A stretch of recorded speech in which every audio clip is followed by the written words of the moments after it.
That's a hand stinger in the cold morning, even if we are in the back end of May. bit of a drop in the temperatures today from the last few days, the last week indeed. But I suppose the main weather elements have deserted us, which is the rain. Yeah, absolutely. After yesterday, where it just hit us at the wrong time. Got a game of cricket today. Riley again. Riley with it. And that's another one on the mark, so another dot ball. So just a big innings here for the Warriors. Been just looking back over their last few campaigns in the IP50 and just not really top order. I mean, I've spoken to Andy McBride a few times this year in the IP20. Yes, it's a different format. Just really not giving themselves a chance, the Warriors. They're not getting off to a good start, not even a good start, even a platform. They're 3-4 wickets down early and really nowhere to go from there. Nicely bowled again. So yeah, they're just not really giving themselves that platform to go and try and make a big score.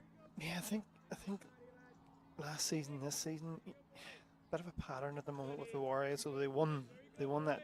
They got their first win in the T20 format against the Northern Knights the day before the IP50 game, but just the big players don't seem to be standing up at the moment. Craig Young's probably not bowling as well as he would like to.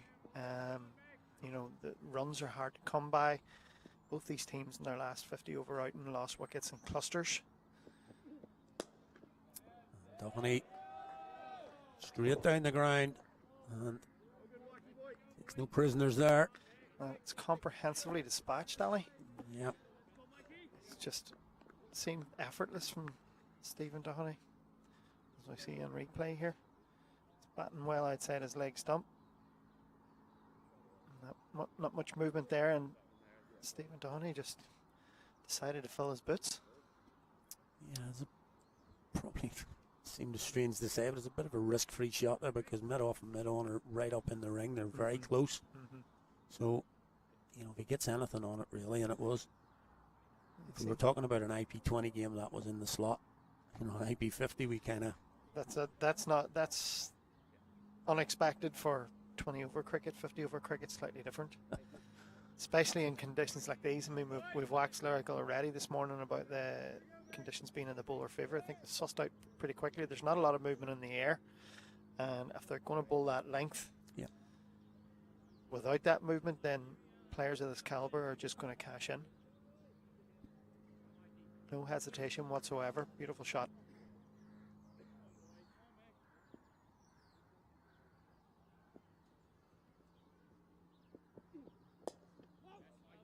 Yeah, just pulled that length back as we talked about. Pulled it back a couple of feet there. Tucked them up, but get over for the Warriors with that maximum. Yeah, I think as I was saying in the first two matches in these formats, the Warriors have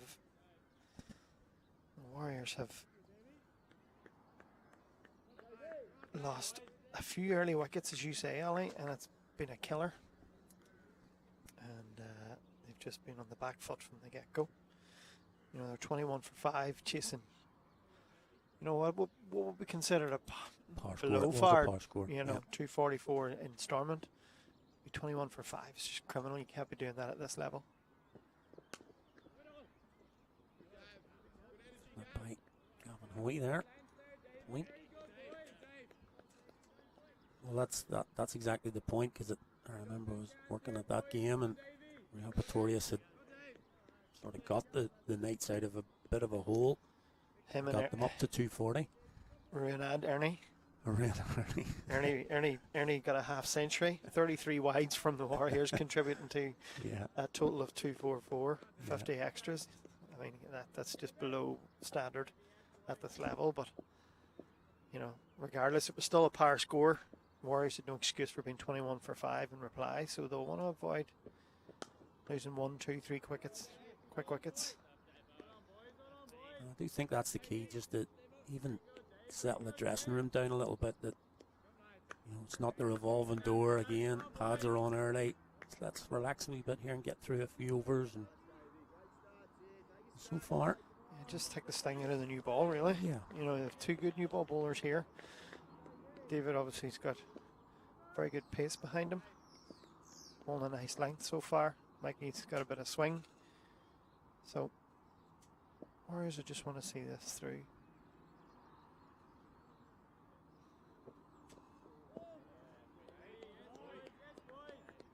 Yeah, the only thing with the Lightning lineup today, obviously much changed with their internationals not available for obvious reasons. David Delaney came back last week. Hadn't played a great deal of cricket prior to that. I think a couple of months before that was his previous game. So he only bowled sort of 4 or 5 overs in that first game. So just thrown in now with the lack of McCarthy, etc. And Fee on hand. On the opening slot here, he'll be expected to bowl up front here quite quickly. It's a nice delivery. Yeah, well, he's in the last few seasons he's really stepped up as a genuine all-rounder. But obviously he still, I would imagine he still views his bowling as his main weapon within that all-rounder status. His batting's certainly come on, but I mean, if he's looking to impress the Ireland selectors still and keep his name in the hat for international honours, Yeah, he'll want to be turning it on with the ball.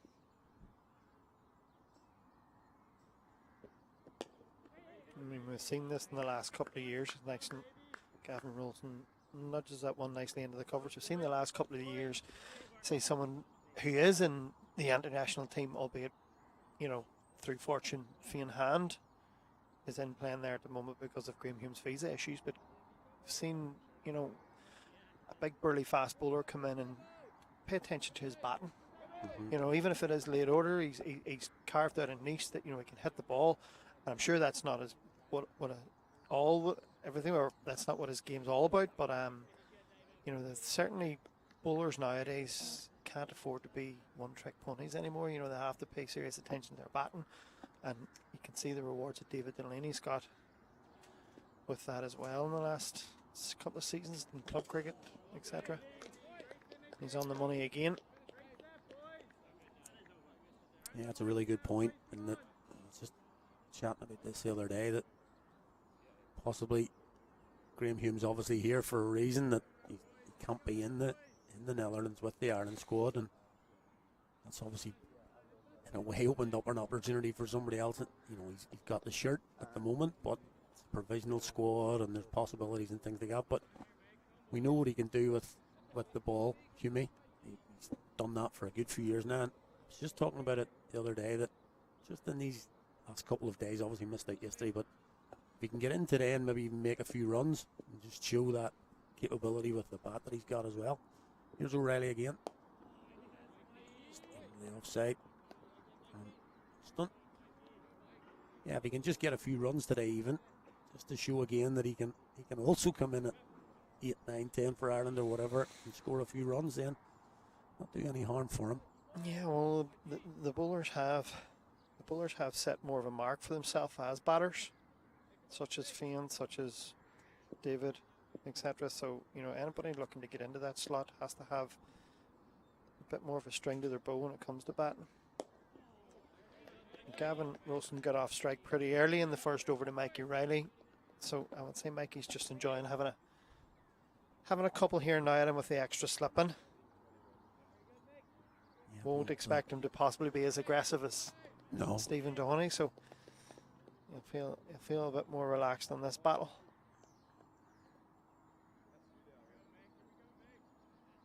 Yeah, 2 slips in now for the left-hander. He'll be looking to swing it away generally to Ralston. Just like that. Drags Gavin Ralston right away from his off stump through to the keeper. Yeah, a bit of a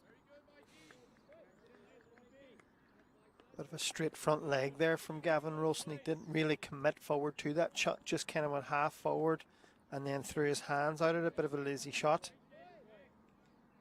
Just need to tighten up slightly in the, as I say, we talk about these conditions favouring a bit of swing, possibly a bit of seam movement. You know, you just want to be a wee bit more circumspect on them shots.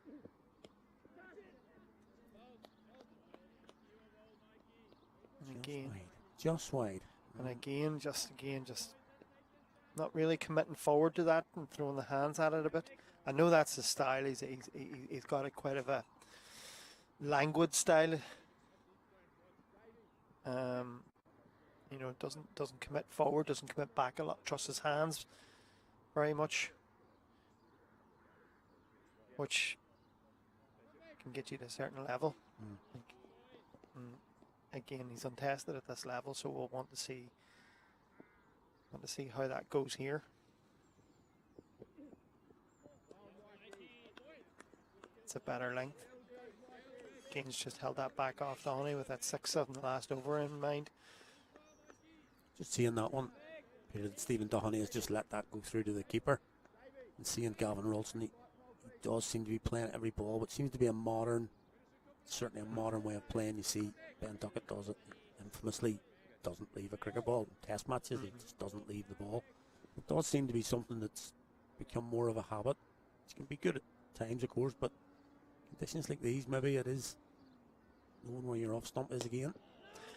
Yeah, it's a tough one. Yeah. Well, that's a better over from Mikey Riley. It's a tough one, Ali, because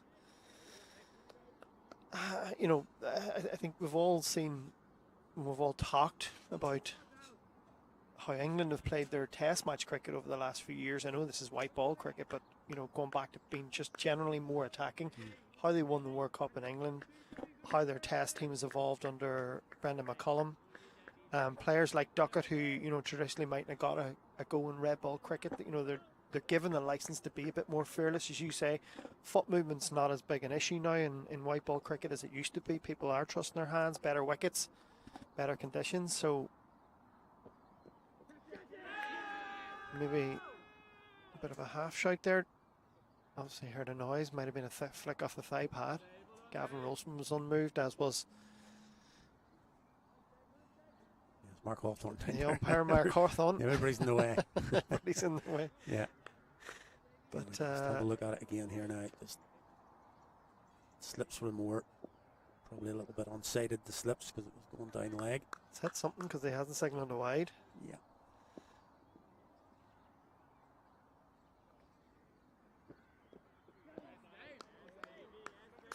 Yeah, as I say, you know, the cricket in general worldwide seems to have become more attacking. You know, if anyone who's watched the IPL this year will see some of the scores in 20 over cricket have been ridiculous. They've been consistent in games over 200. Big 200's been chased down. You know, there's just a general license to back your game, back the conditions now.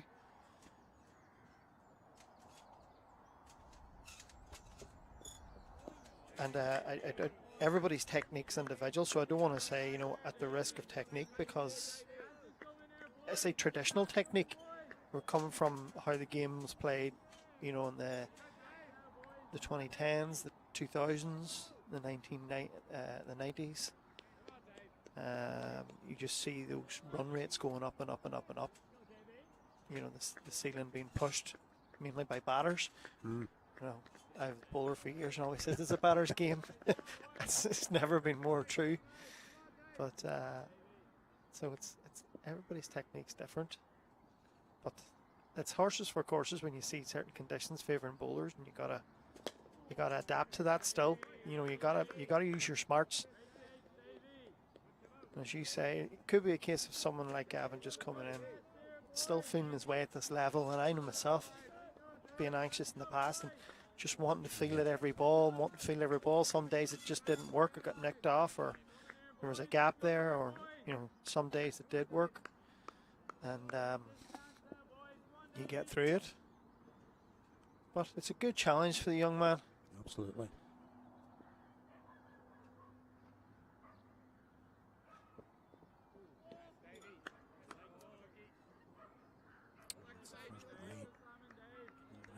Hawthorne today.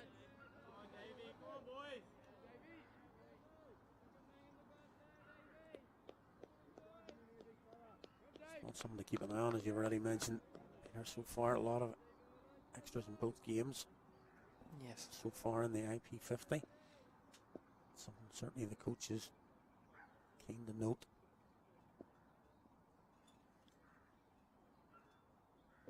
It's nicely hit, but won't result in a run. Straight to net off. He does the fielding. Captain Sam Harbinson. You can see David Delaney just clean his studs at the moment, so indicating that it is still a little bit soft damp right there. Didn't get a lot of rain yesterday. As usual, bang on cricket time. Yeah. It's been the one period over the last week that there was no cricket possible, and that's when the game was scheduled. So very, very unfortunate for Brady and Northwest cricket fans, and indeed for the players. David Delaney wraps up his third over. Warriors will be happy enough with this start. 14 for none off 5. No early wickets. No major movement off the seamer in the air. Yeah. Feeling a bit more comfortable, hopefully. You as said when batters. we were rocking up here thinking team's going to bowl first, it's going to go around corners and jag about a lot. It certainly hasn't seemed to have done so in the first 5 overs. Yeah, so you, as Sam Harbison said to you at the toss, that they picked a batting heavy team. They'll really want their bowlers to get through here and make early inroads, or else it could be a longish 50 overs. They've gambled a bit on the toss, Ali. Well, I think it was, as you've mentioned there, I was speaking to him. It was quite interesting to hear the captain saying about their selection. The selection they had yesterday, obviously T20, different game. They've replaced the spinner with a seamer, bringing in Mikey O'Reilly from the team yesterday. But picking a real bat-heavy team is what he said. That's a cracking shot. That's a cracking shot from Stephen Dooney. All class there. Length on it. Not that maybe is exactly sort of the difference you're talking about there, Peter, about commitment to the shot. Lent straight into it and went through with the commitment, full force through the shot. Here we go. Beautiful. Right along the deck, 4 all the way. Yeah, as I say, everybody's technique is individual, and there's no criticism of Gavin Ronson's technique or Stephen Dooney's technique. Stephen's slightly more traditional, but again, just stepped into that one. Mikey searching for that swinging ball. It's not there, and resulted in just a wide half volley, which was put away. And a no ball to follow.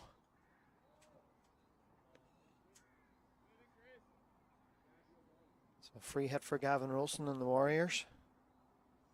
Yeah, Stephen Dooney played 2 shots today. And I think 2 shots, 2 contenders for shot of the day. Definitely.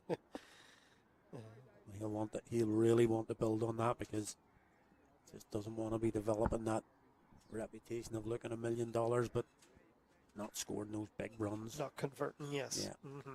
I mean, it can be a lonely place opening the batting. Oh, for sure. It wasn't my forte, but I just know there's times that when you're hot, and when you're not, you're most definitely not. You're very exposed, very lonely. You're putting yourself in at the heat every single time, and you're expected to, and your job for the team is to bat long, bat deep, follow that up by keeping for whatever length overs as the free hit comes in here. The field's been moved because it crossed. And that's a lovely pickup from Gavin Ronson there. Just stayed deep in his crease, maybe shuffled across slightly. Mikey O'Reilly just put that one on a plate for him, and Gavin Ronson said thank you very much, cashed in 4 runs. It's a bit of an expensive over here for Mikey. He won the Battle of the Bluff there. Gavin Ronson didn't move around too much. And picked that up on the leg side. Yeah, he's going for it. Didn't really seem to try and do too much with that ball, just threw it up there. Floated it there. Yeah. It's a strange delivery for a free hit. Normally you see a cross seam slower ball or into the deck.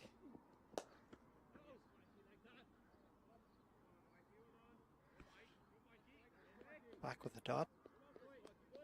Just struggling to find a bit of rhythm here, Mikey O'Reilly. these first few overs. It's just not hitting a consistent line, consistent length. Maybe struggling a bit with the left-right hand combination. Just not hitting the areas I'm sure a skipper would want him to be hitting.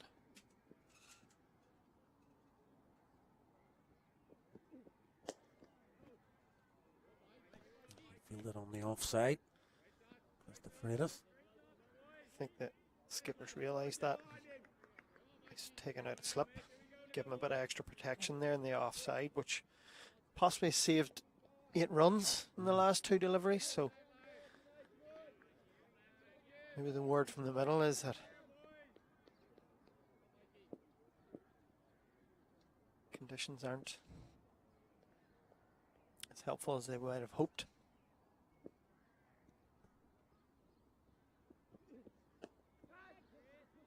There's a bit of work to do down on the boundary. It will be done though.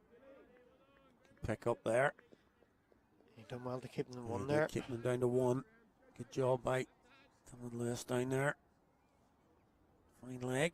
Keeps it down to 1, but a good over for the Warriors. Just picks that run rate up now. Up above 4 now. It's 25 for no loss from 6. Yeah, we said after the last over they'd be happy enough with the start. And that over's just took them deeper into that. Not Mikey Riley's best. And I'm sure if they are looking for, if Leinster Lightning are looking for early inroads, it'll give the captain some food for thought in between overs here. But we'll not judge him in 1 bad over, maybe. Leading in again. Outside edge. There's a man down at the 3rd man. Just a single.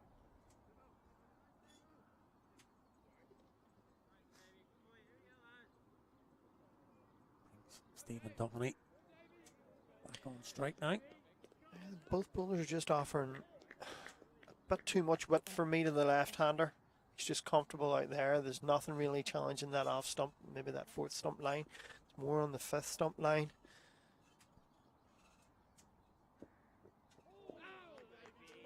Right about there. Yes, thank you. Right about there. On cue, David Delaney. If you're going to bowl it full, that's the kind of delivery you want out of it. There, you want that movement away from the batter. Yeah, a little bit more pace on it, going through the crease there. And a little bit of movement will just give you that opportunity if you're bowling that line.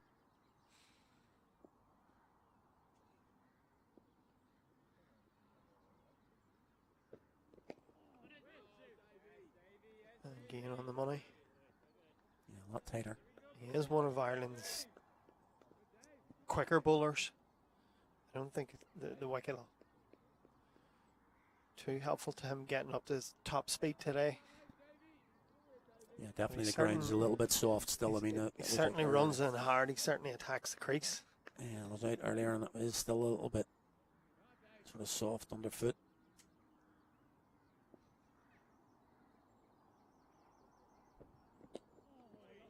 Nicely bowled again. Yeah, this is a better over. 3 balls on the money there. Asking questions of Stephen Dooney.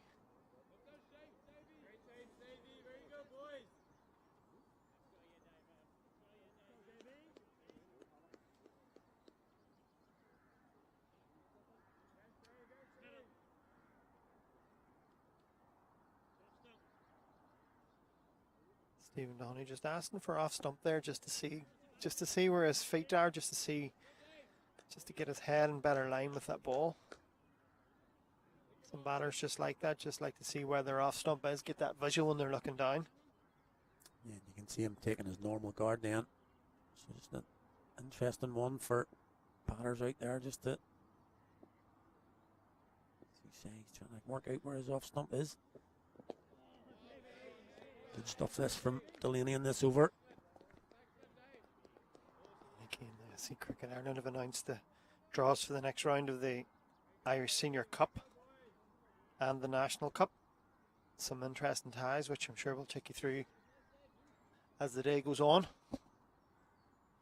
Yeah, we got Lawrence Moore coming in a little bit later on. Lawrence will be all over that at the minute.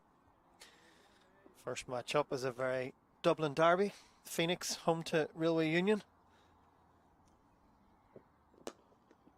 Dooney had enough of getting bogged down. 4 balls in a row it was.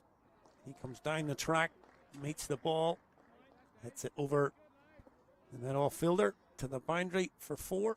Good aggressive intent there from Stephen Dooney.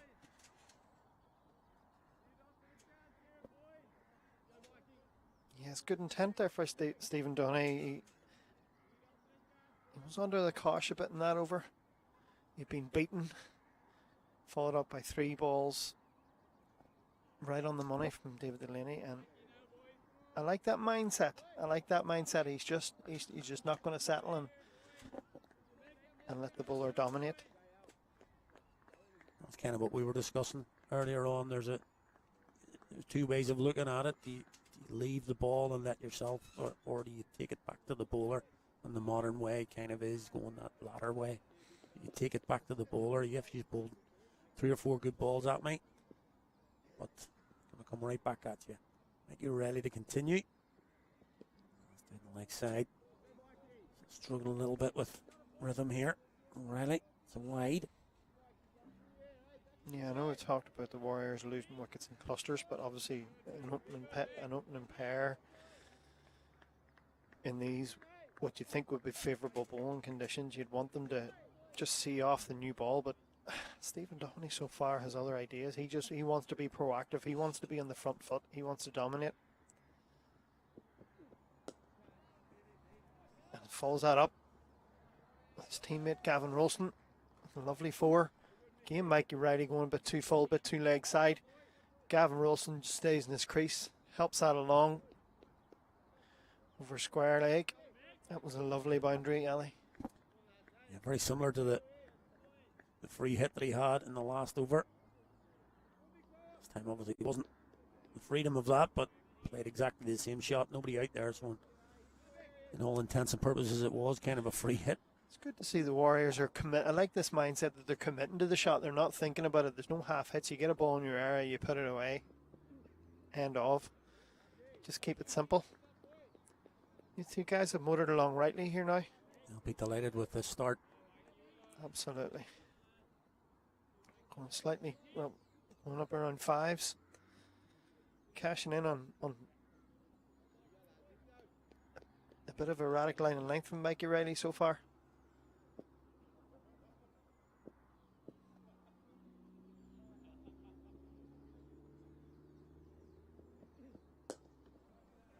In front of square this time. Similar result though. Similar line and a similar result. 4 more to Gavin Ronson. 39 without loss.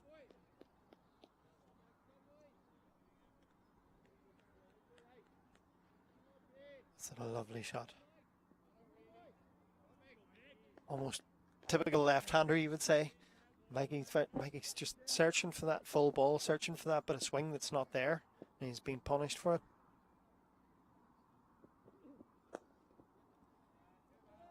It's a little bit square this time. Happy enough to take the 1. Wilson just settling into his innings now. A couple of boundaries away from those balls on leg stump. First of all, the free hit. The last over, and now 2 in this. Riley's in his 2nd double-digit over in a row here. So I think the skipper's adjusted the field there. He's brought fine leg in. And the captain's overruled him. Back to status quo. 1 ball to go. 2 balls to go. My apologies. There was a wide.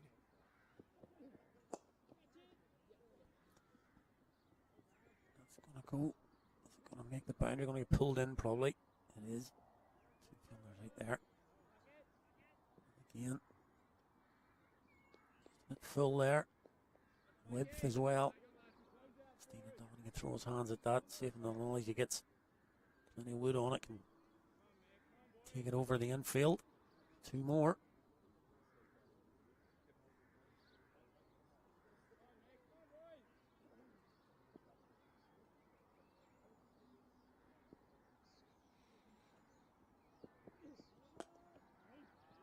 has proven very, very expensive for the Leinster Lightning. That's a lovely shot from Dooney up on his toes. Plays the cut shot, 3 point for 4, and added to that, umpire Gareth Morrison calls a no ball. Yeah, it's been a real struggle here so far this morning from Mikey Riley. That time he gets the length a bit better, but the width was there. Stephen Dooney just stood tall, put his hands through it. Lovely shot for 4. He moves on to 24 off 20. Gavin Ronson 19 off 29. This is a great opening partnership here by the Warriors. And a free hit coming up. That's a better ball. I'm just going to say on the free hit, that's the ball you get right. Ends another very expensive over. His 4 overs have gone for 36. And nothing in the wicket column. Warriors move on nicely to 48 for none. Off 8. Still in the power play. Still in the power play and almost 50 on the board. As we talked about earlier, having lost the toss, skipper and the management team will be really pleased that they've first of all hung in there, but secondly now really ticked it along up around 6 now. Only a couple of overs ago we were talking about 15 for none off, well, 5, or actually it was 6 at the time. I think they've really picked it up in the last couple of overs.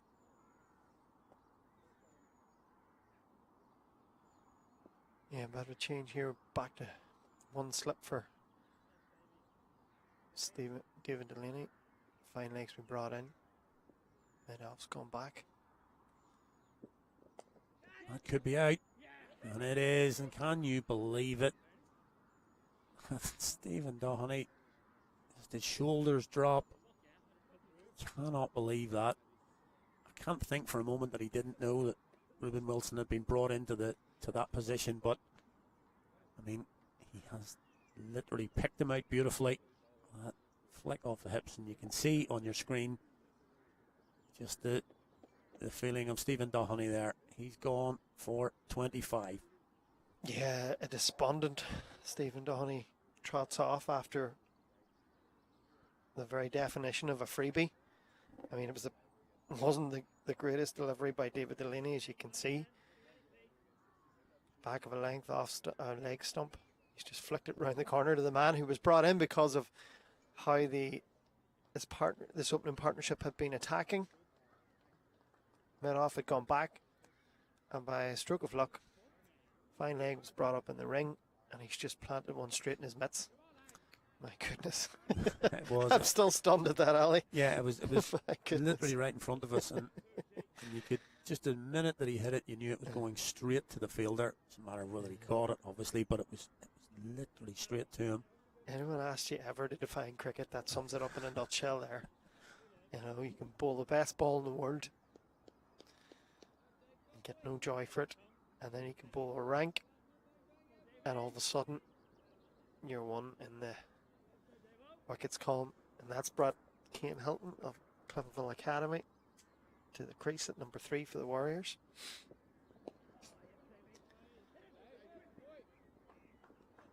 And that's a partnership that the Leinster Lightning will be very happy to see the back of. Regardless how they get them, they all count. They needed that. Didn't have a great start. Kane Hilton gets off the mark first ball. That brings Gavin Ronson back on strike. But Stephen Dooney, we talked about it there. Looks good. Again, he hasn't converted, Ali. You can see it in his demeanour walking off the pitch there. You could just see how distraught he was, you know, getting out there. Just the manner of the dismissal more than getting out itself, I think, added to that. But yeah, look lovely for 25, aggressive, and unfortunately he can't add to his score. Yeah, I would imagine nobody will be more disappointed than him. 100%. I think you could see that, as I say, walking off. He took an eternity to get from the crease to the dressing room. And it's one of those proverbials, a yard either side. That was 4 runs. You know, it literally had to hit the Ruben Wilson, which it did. Yep. He took a very good catch. You don't normally expect a catch to come in that area in those circumstances. So he was alert to take it. And his teammates were very grateful. And especially in the fact that it was just, sometimes when you're moved into a new position, you like to get a couple of balls to get a bit of a sighter about if the ball was to come to me, how quick's it coming, or he'd be moved from his position just in front of us here into the circle, brought up into fine leg, short leg as it were, 45, and first ball he's there, the ball's coming straight at you, and as you say, he took it nice and cleanly. Yeah, he was very switched on. Credit to the young man.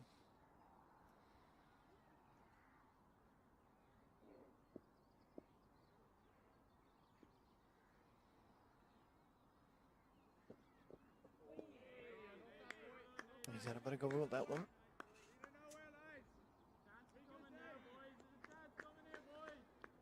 And all of a sudden, a bit more chirp from the team in blue. A bit more chat around the field.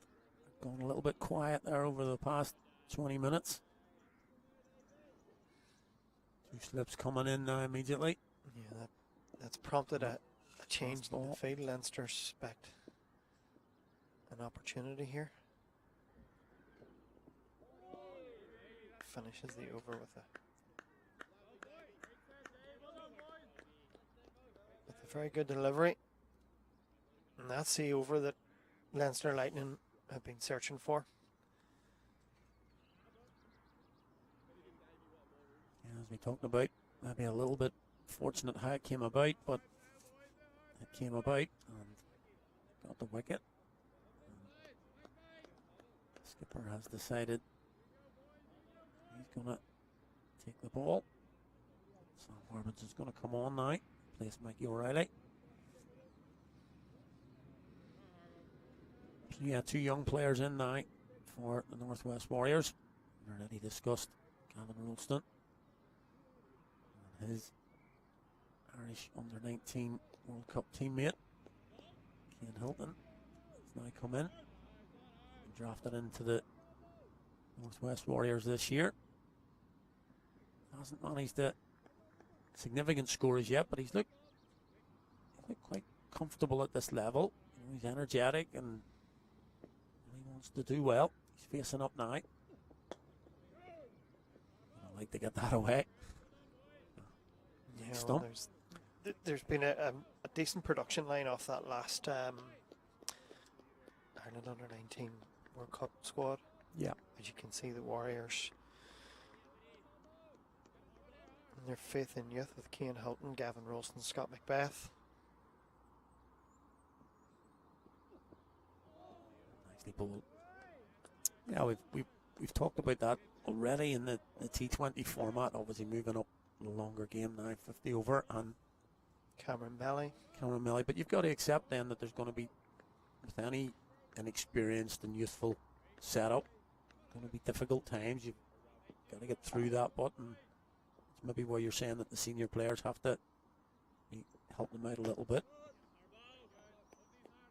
But at the same time, irrespective of your inexperience, you've got to perform. You can't just come in and be given 2 or 3 months just to play. You've got to perform and show why you're in the Ireland squad, why you've now been given the provincial cap. So these players will be looking to score some runs today and put a decent total on the board for their side. Yeah, even with the absence of so many internationals from the Leinster Lightning team, you're still thrown in at the deep end a bit. You're still exposed.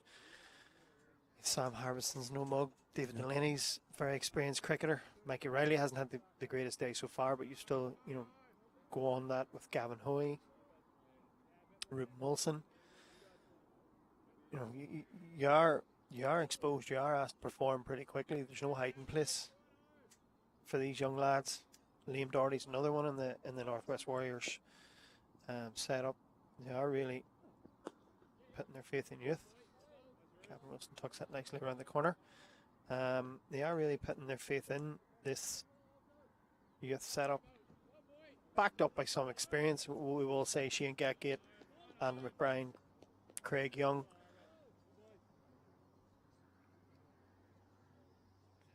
Yeah, it's obviously something that the Knights have benefited from over the past couple of years. A couple of years ago went with a really young lineup. Nice shot, really nice shot time there by Hilton. He's running away to the boundary and will make it. Tim Tector is a little bit wary about the surface maybe. He's pulled up on that, but nicely timed from Hilton. That goes for a boundary. He gets his first one of today. See here, Tector just going to make it to the boundary. Nicely timed from Hilton. And that's the power play done. You can see scorecard, the Northwest Warriors sent into bat by the Leinster Lightning. Got off to a really good start there between their opening pair, Stephen Dooney and Gavin Ronson, just in the 9th over there. Wicket for Delaney. And Dooney goes for 25. There's the Lightning bowling so far. Delaney getting that wicket. He's now bowled 1 for 12. It's been a difficult opening spell for Mikey O'Reilly, his first outing of the year. 1 for 37 in there, that opening over for Sam Harbinson. Delaney is going to continue. Peter Gillespie has just left us for a little bit, but I'm absolutely delighted to have Mr. Northwest Cricket, Lawrence Moore, beside me. Welcome, Lawrence. Thanks, Alec. It's a nice shot from Rolston.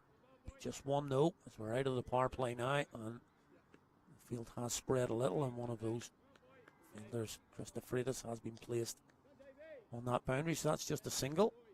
What's your thoughts been so far, Lawrence?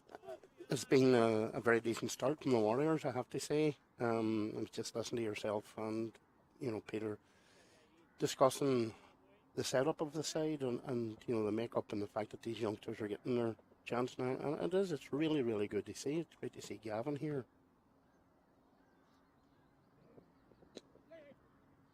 Getting his chance at the top of the order. And the thing about it is, Ali, there's no point in bringing these lads into the squad and then not giving them a chance and them carrying water all summer. Yeah. This is exactly the learning curve here. 100% the way to learn. Yeah, and as I mentioned, with the proviso that they are inexperienced, but they've got to go out and perform, and they know that, and the environment they're going to be in with those senior pros and coaching setup, they know they're going to have to go out there and perform. And Gavin Ronson obviously been with the Ireland team. These setups. This is the senior stuff now.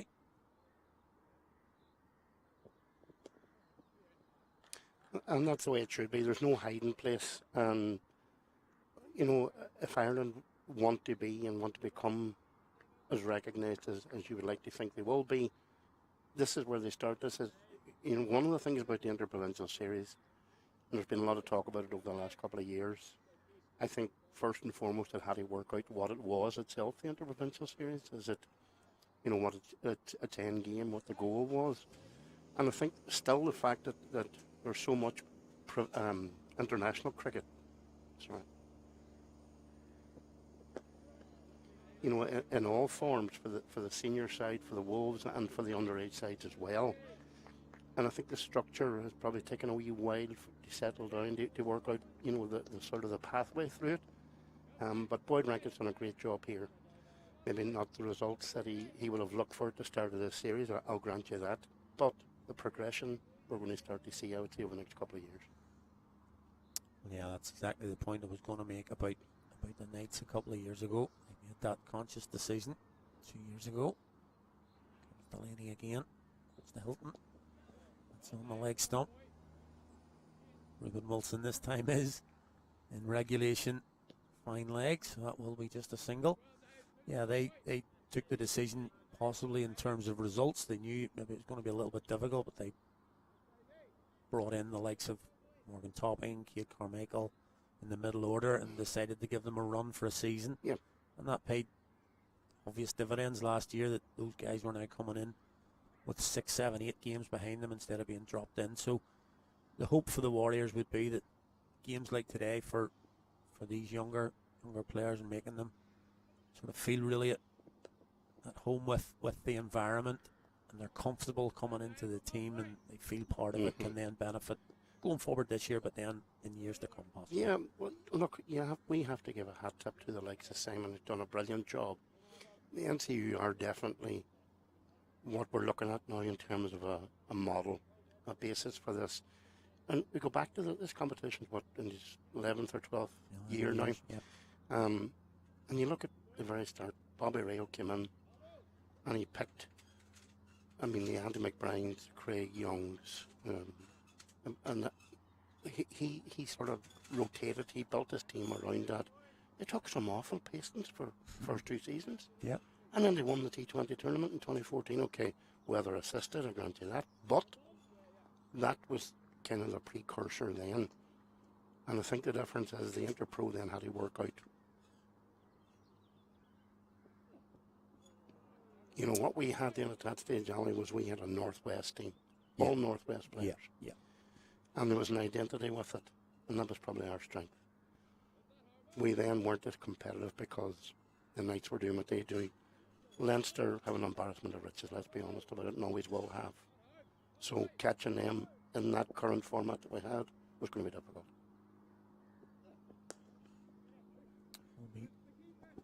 Just one, I think, on the boundary. Does well. Can pull that in, so they have a man out on the cover boundary. Nice shot that time from Gavin Ronson. A little bit more commitment to that shot than the ball before. Yep. Seems to be settling into his innings, but it's a really, really good point you make about competitiveness, but also locality. Yeah. They want, you'd want a lot of Northwest players playing at their club sides, moving into provincial if that's possible. Good ball from Harbison. Well, I think one of the difficulties that we had, and one of the difficulties you have across Ireland at the minute, is selling these type of competitions to the public, even to the cricket watching public. When we lost that kind, not lost, we didn't lose identity, but when the identity was diluted a wee bit with people coming in, a lot of the people who would have came to games, I mean, you see round the ground today. Yep. And the balancing act is getting that bit right, retaining your identity at the same time as being competitive. And that's very important, particularly for the Northwest. 100%. In terms of what we talked about for years, it's very important in the Northwest to be a Northwest team. Use the word punching above your weight, but it's always what you want to be doing. You want to be taking on the likes of the Belfast teams and the Dublin teams, etc., in the Irish Cup, and then also in the provincials as well.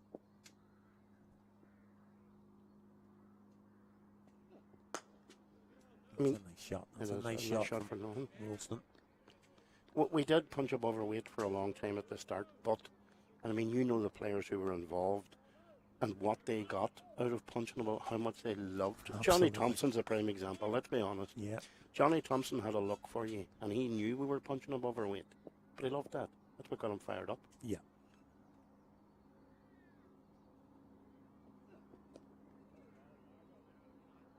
And these two just soaking up a little bit of pressure here now, really nicely. Yep. The boundaries possibly have dried up a little bit since that middle part of the power play, but they're just nudging it around for ones, and the odd boundaries keeping that run rate very healthy. Yep. 12 overs gone. It's 63 for 1 for the Northwest Warriors. I think you see the Boyd ranking influence a wee bit in this today, and in that style of an innings, that application to bat 50 overs or do your best to bat the 50 overs, whilst keeping the run rate up, you do see the sort of the experience, that Boyd ranking factor coming out in that sort of an innings. Whereas before, I think we would have been maybe too aggressive throughout the innings, particularly early on. Yeah, it's quite important there about you're talking about. Says about the players, but the coaching staff's very important as well, because they give the team an identity. A lot of times where they want to put out a mindset of what way you, and Boyd's been here a couple of years now, and you can just sort of see that starting to come through. Ruben Wilson's going to come on now to replace David Delaney, and he's greeted with a lovely shot from Gavin Ronson. That's running away from Sam Harmonson. Should be 3, and it's a lovely controlled shot. Ralston didn't overhit it. Just caressed it through the covers. And he gets 3 more. Moves on to 28. I think the The club situation slightly different, Ali. The Irish Senior Cup continues to tell the tale a wee bit as well in that regard. Yeah, it does. We'll possibly have a wee look at the draw a little bit later on here, but just the one northwest side still alive in that competition. It swings away, takes the got edge. an edge.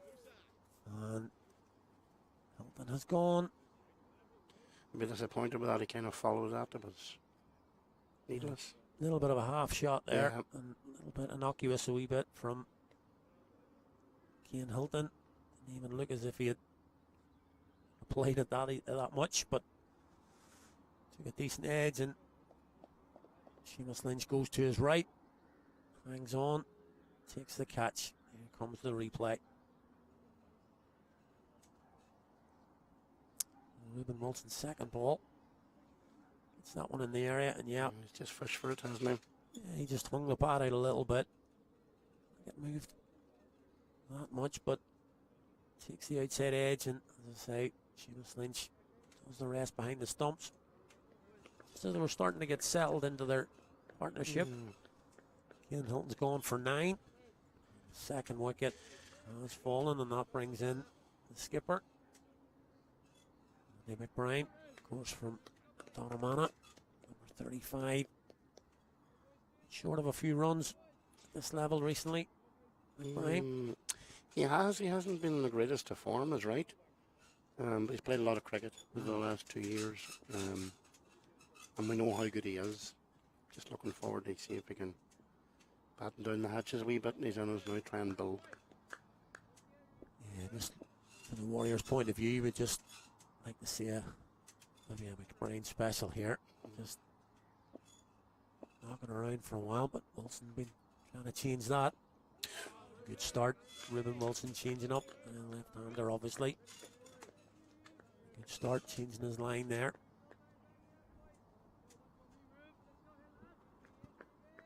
They still look that wee cut above, don't they, Leinster? Just right throughout the tournament. Yeah, bar that one performance against the Reds last week. They have been certainly in that festival, the T20 festival in Pembroke. They were excellent.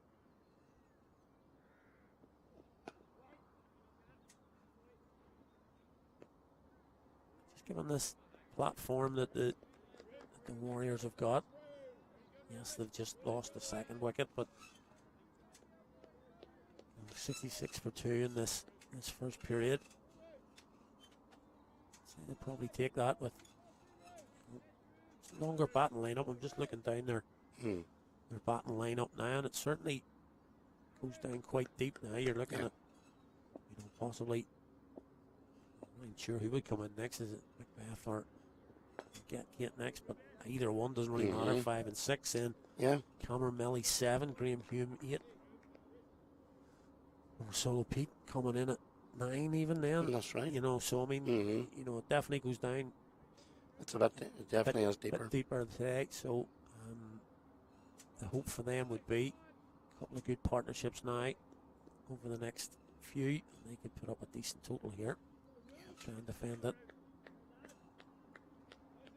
Big bonus, of course, having Graham Hume. Definitely, yeah. That is a big bonus, particularly with the ball. Yeah.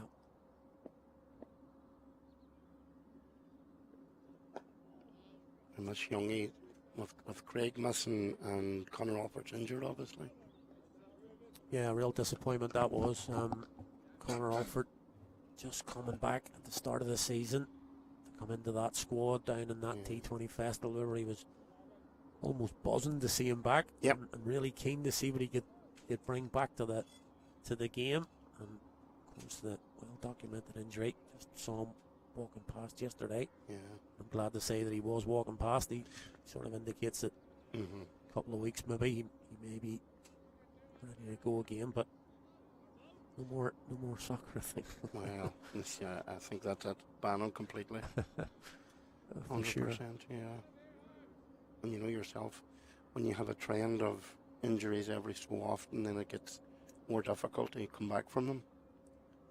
It's the follow. Robinson. Pavilion end. On Ralston. Yeah, it'd be great to see Conor Alford coming back again, wee bit like David Delaney. David Delaney's bowling very quickly at the minute. Yeah. I just noticed that he's... Even in these conditions, it's not conducive to really quick bowling, but he is able to still get the ball through, so that's a little bit short. I would say that will be wide. Yeah. Yep. Step ladder for that one. I had a good chat with David yesterday, actually. The Clontarf were up in Killyclooney at the weekend. Yep. And without wanting to be cruel, I was very tempted to write in the preview, they'll have more ball fighting Killyclooney than beating Killyclooney. And that was...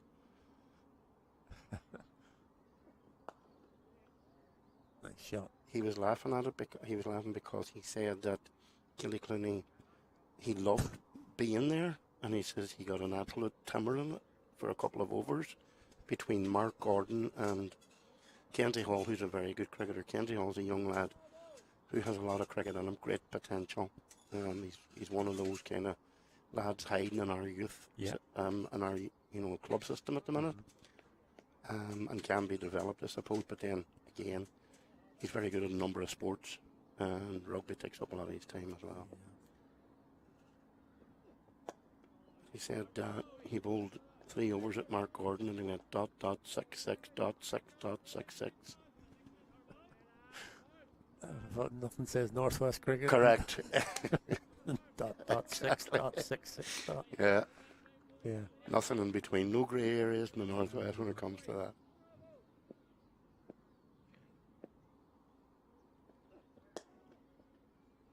It's a lovely shot again. It's nicely timed from McBride this time. Just hold in. What David was saying, the thing about the grounds in the Northwest, and you see that driving down the main road if you're going to Strabane, Foxlodge, it's kind of the same. Lengthwise, our boundaries are very small. David says he was leaning on the side screen. They started running on Killyclooney, which makes sense as well. Another no ball. Yep. From the Lightning here. So again, a batter who's just come to the crease. Okay, got a little bit of timing with that last shot there, but giving McBride a free hit here. Here it comes. Wide. Maybe just clipped the pad on the way through, so he gets away with that. He'd be delighted to get out of that with a dot ball.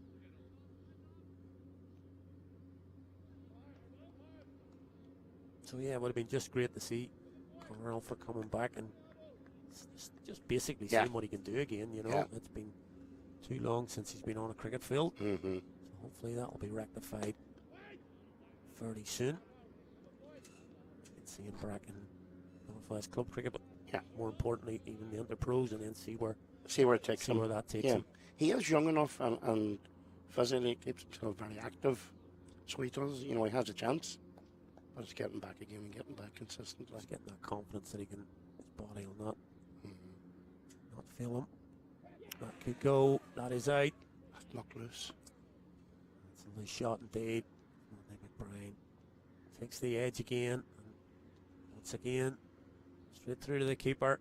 Keeping and how things have been with him through this past while. Yep. It's just not going his way at the minute. And he's a day he would middle that. Yep. And it would go to the boundary, and you can see his frustration. Yeah, very frustrated. The bat may not make it to the pavilion there. Or it might make it before him. Yeah. Here's the replay. You can see it is just angling across. The left-hander goes for the drive. Yeah. Didn't get to the pitch of it. Yep, he knew straight away. And the third wicket falls now. Scotty. Yep, number 33 on his back. Scott Macbeth comes in for the Warriors. Wouldn't have minded probably sitting in the hutch for another 10, 12 overs at least. Well, conversely, compared to Andy, this guy is in absolutely red-hot form. Yep, he is banging form. I watched a good bit of his innings on Saturday in the Irish Senior Cup. We mentioned the one Northwest team that managed to get through, and that was Brigade. They put up a big score against Woodville, and that was due to, in most part, the fella that's just come in. Changed ends now. That was the last ball of the over for Ruben Wilson. Ball now at Ralston. To get going there for Scott Macbeth. No, sitting back on your laurels there. Get going. These are two very good friends, actually, these two guys in the middle, and if that had been a run out, I can imagine the text messages tonight. Yeah, wouldn't have been pretty. No. Again, two more from that Irish under-19 team. But yeah, Scotty hit, 124 or something like that? 12 sixes. 1, 2, 3, 12 sixes, 2 fours. So, very aggressive. Lovely to watch when he gets going. And I think the right attitude, he almost has that young lad's attitude, you know yourself when you're in your early 20s. There's nothing wrong with that. No. You know, there's nothing wrong with that. You just got to ride with it. The odd low score you're going to pick up, knowing that the confidence is there to keep going. But that's good. That's good. I'd have to say. Is it out? It is out. That is out. It's taking the glove, I think. Just a little bit more bounce. You can see there, it's taking the glove. Yeah. Peter Gillespie's going to come back here and wonder how I've broken this. He's prowling about here. He's looking for it already, I think. He wants his seat back. Because I tell you, it's a good ball from Ruben Wilson. It has taken a little bit. We'll see the replay here. I think a little bit of extra bounce there on this occasion. It's just taken the glove. Scott Macbeth early in his innings. First not to him. Oh, yeah, it has taken off a little bit. Mm. Kisses the glove. And third catch for Seamus Lynch. And unfortunately, Scott Macbeth has had to depart first ball. So a good start for the Warriors has dissipated a little bit now. Those three reasonably quick wickets. And 72 for 4 now. Players taking a little bit of drink. There is your Warriors card, as I say, that opening salvo from Stephen Dooney and Gavin Ronson. He remains not out, but Dooney was unfortunately caught down the leg side. Could have hit it anywhere, really, and was caught at short fine leg for 25. Hilton and Ralston were starting to get going. And then Ruben Wilson, just his second delivery, nicked off Cian Hilton for 9, and followed that up with wickets in the last 2 overs. McBride going for 2. And there, just that last delivery before drinks, Scott Macbeth gloved one through to the keeper. And there's your bowling. And Delaney got one up front. Riley struggled, to be fair. 9.25 and over he went, that few extras, but those last few overs have really turned this around. Before drinks, it was the Warriors for a good part of it, but now 72 for 4. The players are just taking a little bit of a drinks break. We'll do similar, and we'll be back with you in a couple of moments.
Yeah, welcome back after that quick drinks break there.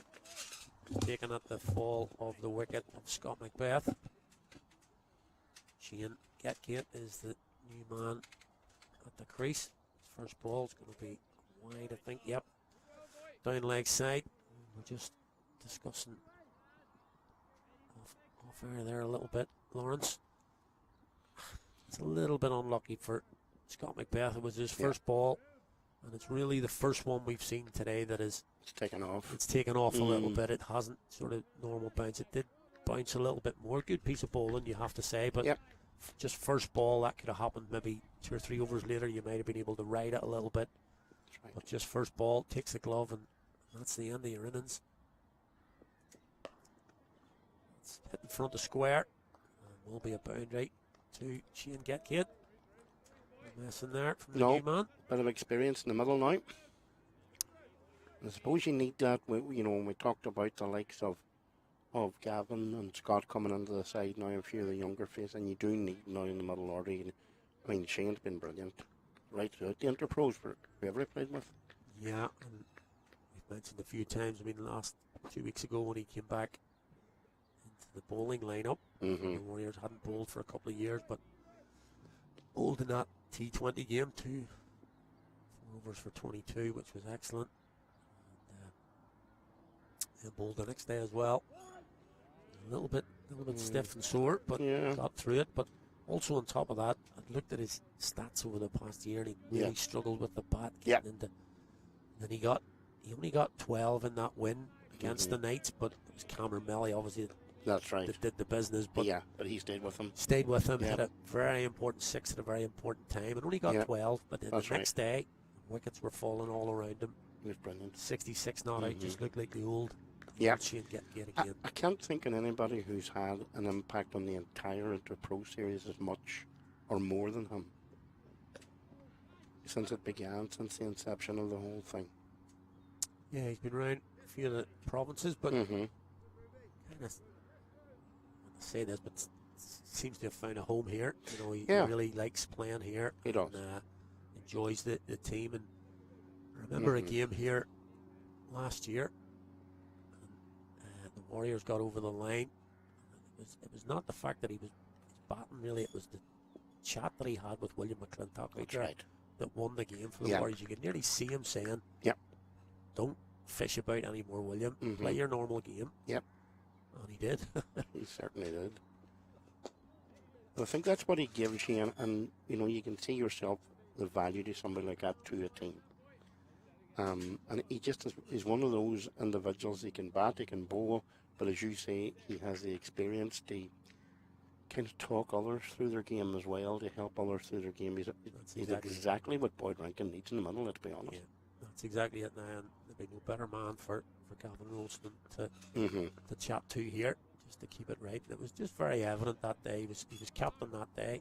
See that extra responsibility, Andy McBride coming back. He'll be skipper, but that doesn't mean that Shane doesn't take his leadership responsibilities just as seriously. And I vividly remember that day that William McClintock was really struggling to get the ball off the square, and he just said to him, like, play your natural game. That's how you got into the side, playing his natural game. Exactly. And it suited him down to the ground. And you know what he's like. You know what William's like when he does get going, and he's a bit tentative at the start of his innings. But somebody like Shane was just ideal, a perfect boy. Sam Robertson continuing for the Lightning. It's a very valid point that you made about him finding a home. I mean, down through the years, we've had a few lads. I mean, obviously the Northwest lads, this is their home, the likes of Porterfield and people like that. The real quality players, the Stuart Thompsons of this world. But I remember Niall O'Brien coming too, and he was here for a season and a half maybe, and loved it. Absolutely loved it. I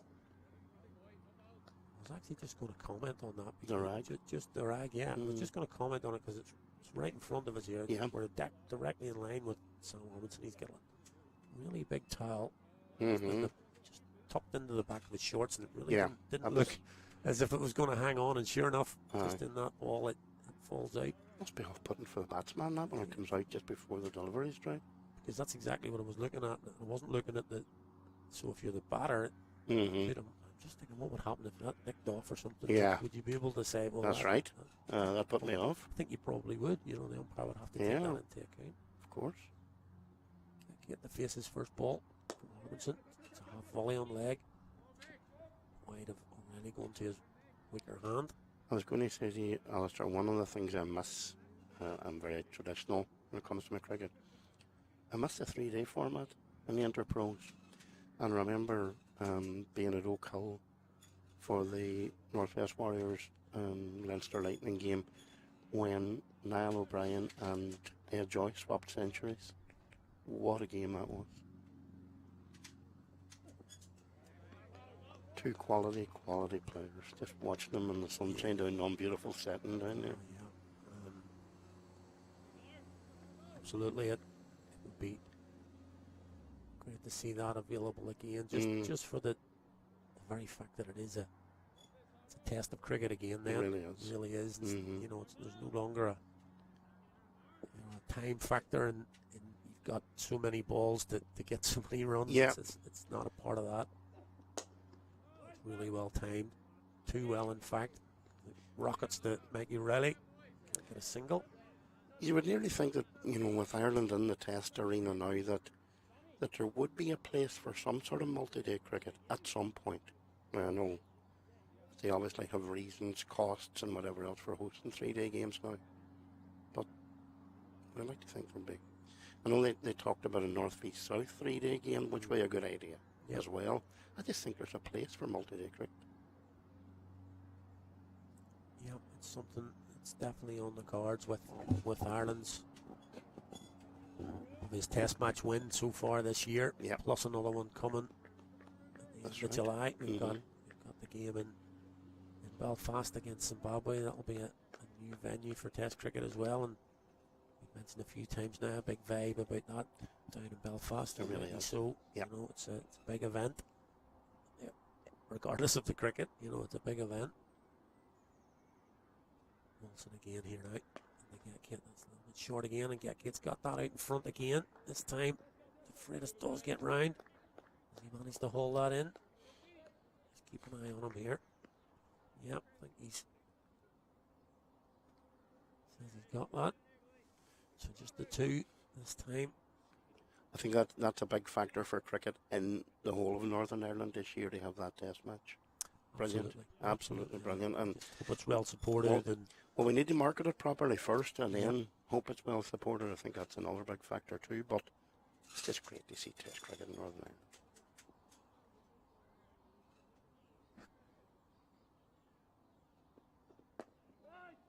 I think, given your point about trying to bring back maybe 3-day format, that's your kickstart.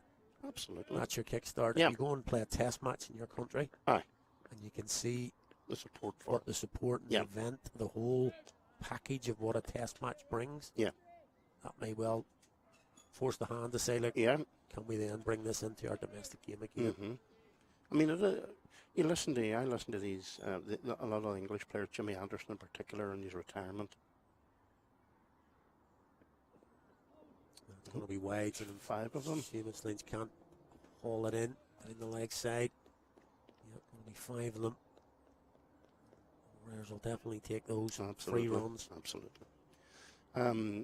Jimmy Anderson spoke about playing the various formats and playing around the world, but you could see his eyes lighting up when he talked about test cricket in his test career. And that's at the very top of the game. So, I mean, I just think there's room for it everywhere. I know traditionalist, you know. And well, that's the old thing. It'll suit some people and won't suit others, but then you make your choice. And at the minute, there is no choice to do that. Yeah, that's right. So the likes of Anderson, he made the choice. He could have continued to play white ball cricket, but made the choice that he didn't want to play white ball and wanted to play. That's his choice. That's fine. So other players would say, I don't want to play that longer game. I'm happy to play 4 overs and bowl 4 overs, and that'll do me. That's right.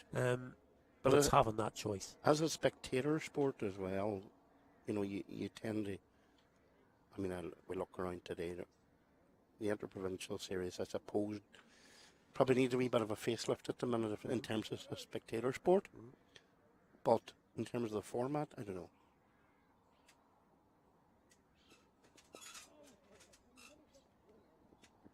Is there room for more than just T20 cricket? I know T20's where the dollar's at, and I suppose that drives a lot of the decisions that are made. The other thing about the Interprovincials I like over the past sort of year or so is that the competitiveness is coming back into it. Yes. Now, teams want to win Yes. these things now. Yep. For a few years or up towards COVID, it was kind of, Mm-hmm. well, the Lightning will win this, and Yeah. and a bit of that. But a little bit more competitiveness coming back in terms of wanting to win a trophy. Yeah. I really like that again, and the Lightning will be striving to get those trophies back again. Of course. The other two teams now, the Reds and the Warriors, obviously the Reds taking the 50 over a Mm-hmm. couple of years back. Yep. I can tell you now, we're talking about it, may not be completely Northwest team, but if the Northwest were to bring a trophy back here Oh, as the Warriors, yeah, huge. be Absolutely. massive. Be massive. Of course it is. In terms of the spectator sport, you have that. You talk about making choices, and that's very much the case. Because we are into a wee bit of franchise territory now with the Interpros. I don't think there's much doubt about that. We pick a base squad, and then Cricket Ireland decide the difference. Yeah. Who goes where.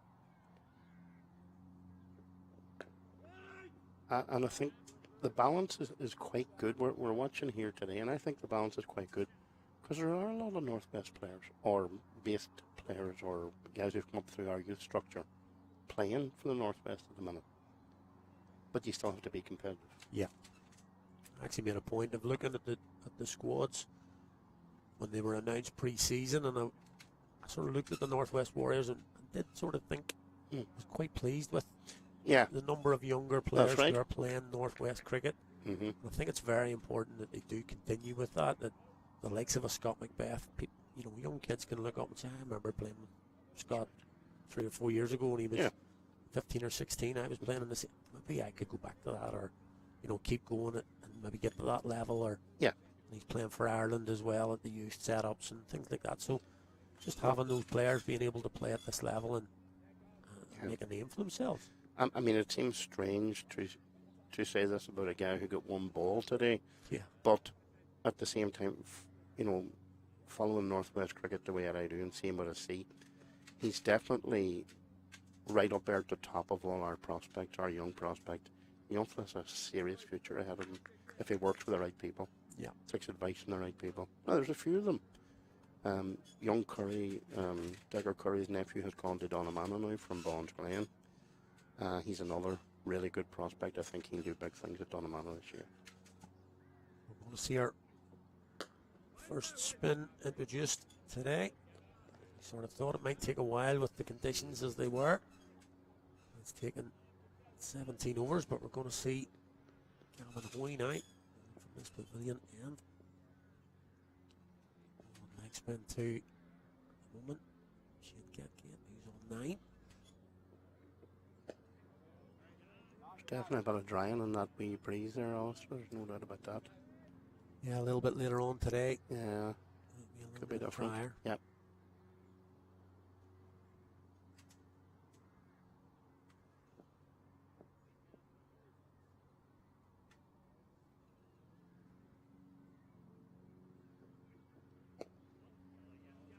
Started well, this young fella. Yeah, he's been bowling really well over the past few weeks, and even prior to that, when he was on the Wolves tour, Nepal, really had a good tour there, both with the ball and the bat. A nice little bit of drift. There it is. Mm-hmm. You can see it right there. Just from the release, it drifts in, and then he's got that little bit of turn. I remember playing it again. Seamus Lynch got a big 100, but Gavin Hoyt, just on screen there, it was 6 for 96 he took that day. Yes. Bowled beautifully. Yes, this was assistance in the pitch. It was late on in the season. He got a little bit of turn, but he bowled beautifully. And when a leg spinner's got it going, that the keeper and the slip were taking a lot of the catches. Yeah. And he bowled really well that day. So he's certainly one to keep an eye on at the moment. Like he's traditionally like left-hander, bowling two left-handers as well at times. Kind of just let Gavin Ronson tick along here. Mm-hmm. I didn't want you to put the markers on him any No, more than you no, did no, the no, rest. no. So we've I'm kind of saying just let nothing. him talk away here. Yeah. Tick away, rather, we've been talking. He's moved on to 33. Different test for him now. Spin on.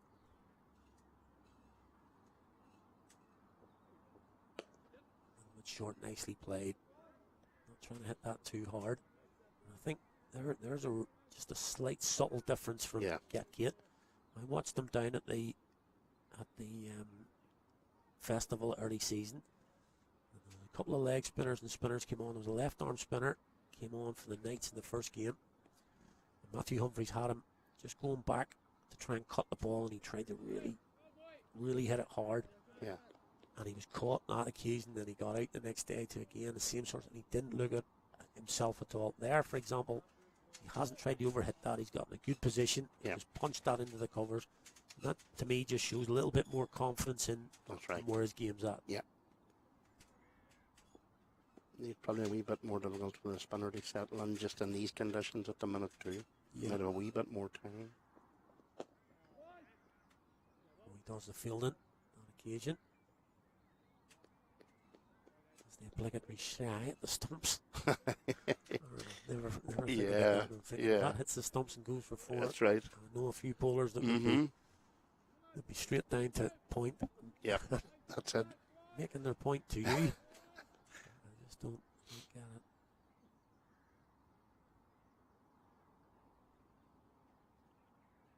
I mean, it's still fine. Over 5. It's those wickets now. Just need a steady it a wee bit. Yeah, period of consolidation here, but that's a good ball.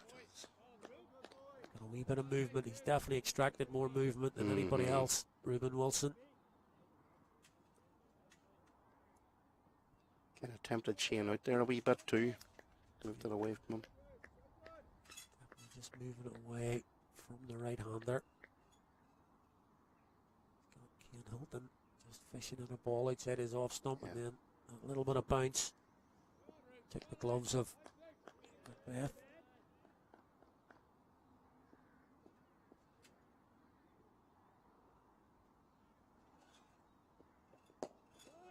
Kind of forget about Ruben Wilson's years, you know. Yeah. Made his debut at 16, so he's only a young cricketer learning his game. He's doing it just as we talked earlier about the batters for the Warriors. He's doing it at the highest level here. He had to move on. He's moved to Clontarf now. He'll be alongside Delaney. Yep. Fair new ball partnership, that. Not the worst. Again, Hoey in business. There's that shy again. It's going to get found out. It's going to happen. No, you'll get a run out. Of course you throw it. Of course you throw it. But yeah, that's the point, really. It's not. Yeah. It's not as if there's ever going to be a run out unless somebody slips around. It's just throwing the ball back to the bowler in a way. Really on David Delaney, he's having to back up at the minute. 2 balls left in the over. Wilson again to get down the track. Hits that over the cover field. Will be brought in by Tim Tector just for 2. 10th there. Saw that earlier from Dooney. Yeah. He got tied down for a few balls from David Delaney. He came down the track and hit him over mid-off. Similarly there. Just taking a few steps down. Doesn't quite get all of it, but enough for 2.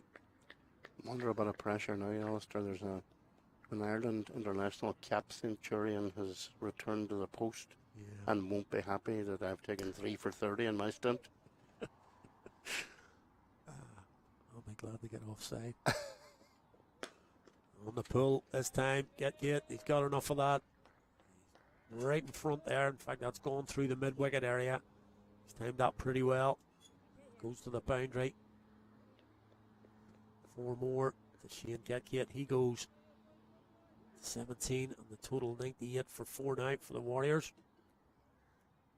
He gets plenty on that. He does seem to have time, doesn't he? He just, that wee extra bit of time. Yeah, and that's definitely, as I mentioned, the difference between now and 2 or 3 weeks ago. He just looked all out of sorts, really. Didn't really look as if he knew where a run was coming from for a bit.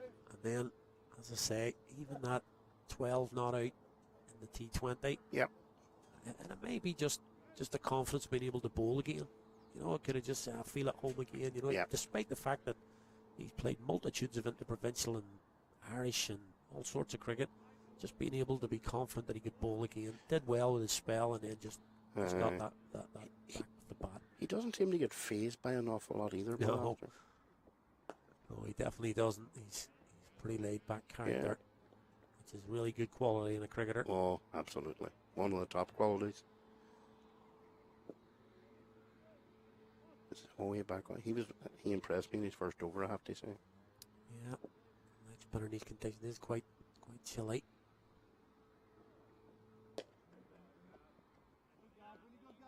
It's his length at the minute, again, that drift. And his length is good. He's picked a good pace here. Yeah. Seems to be landing it quite well. Again, confidence. What he can do here.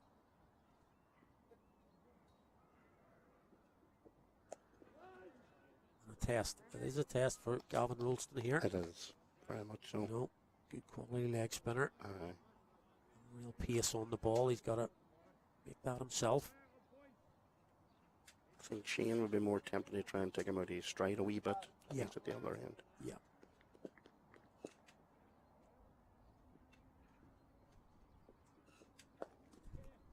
Gives himself Nice a little shot. bit of room though on that occasion. Opens up the offside. Plays a nice drive into the gap. And we'll pick him up too. That's good. Doesn't want to get stuck, and that's the 100 up for the Northwest Warriors. Comes up in the 20th over. As I say, run rate perfectly acceptable for the team in green. Wilson on the 35.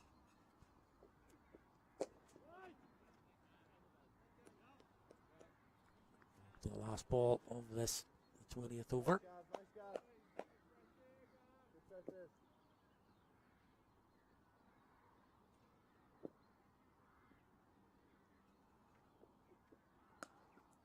Again, a nice shot from the square on the offside. Should be two. Work to do out there for Dylan Lewis. Gets it in, but it is 2 runs. 2 more to Gavin Ronson. He moves on to 37, and the score on to 102 for 4.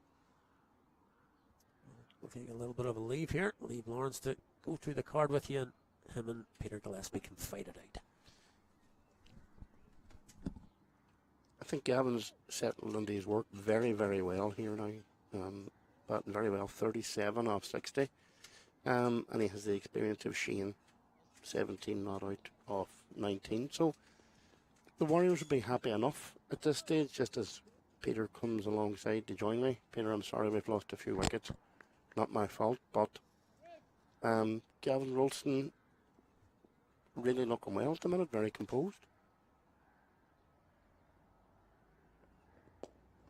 Reserve the commentator's curse yet, Lawrence.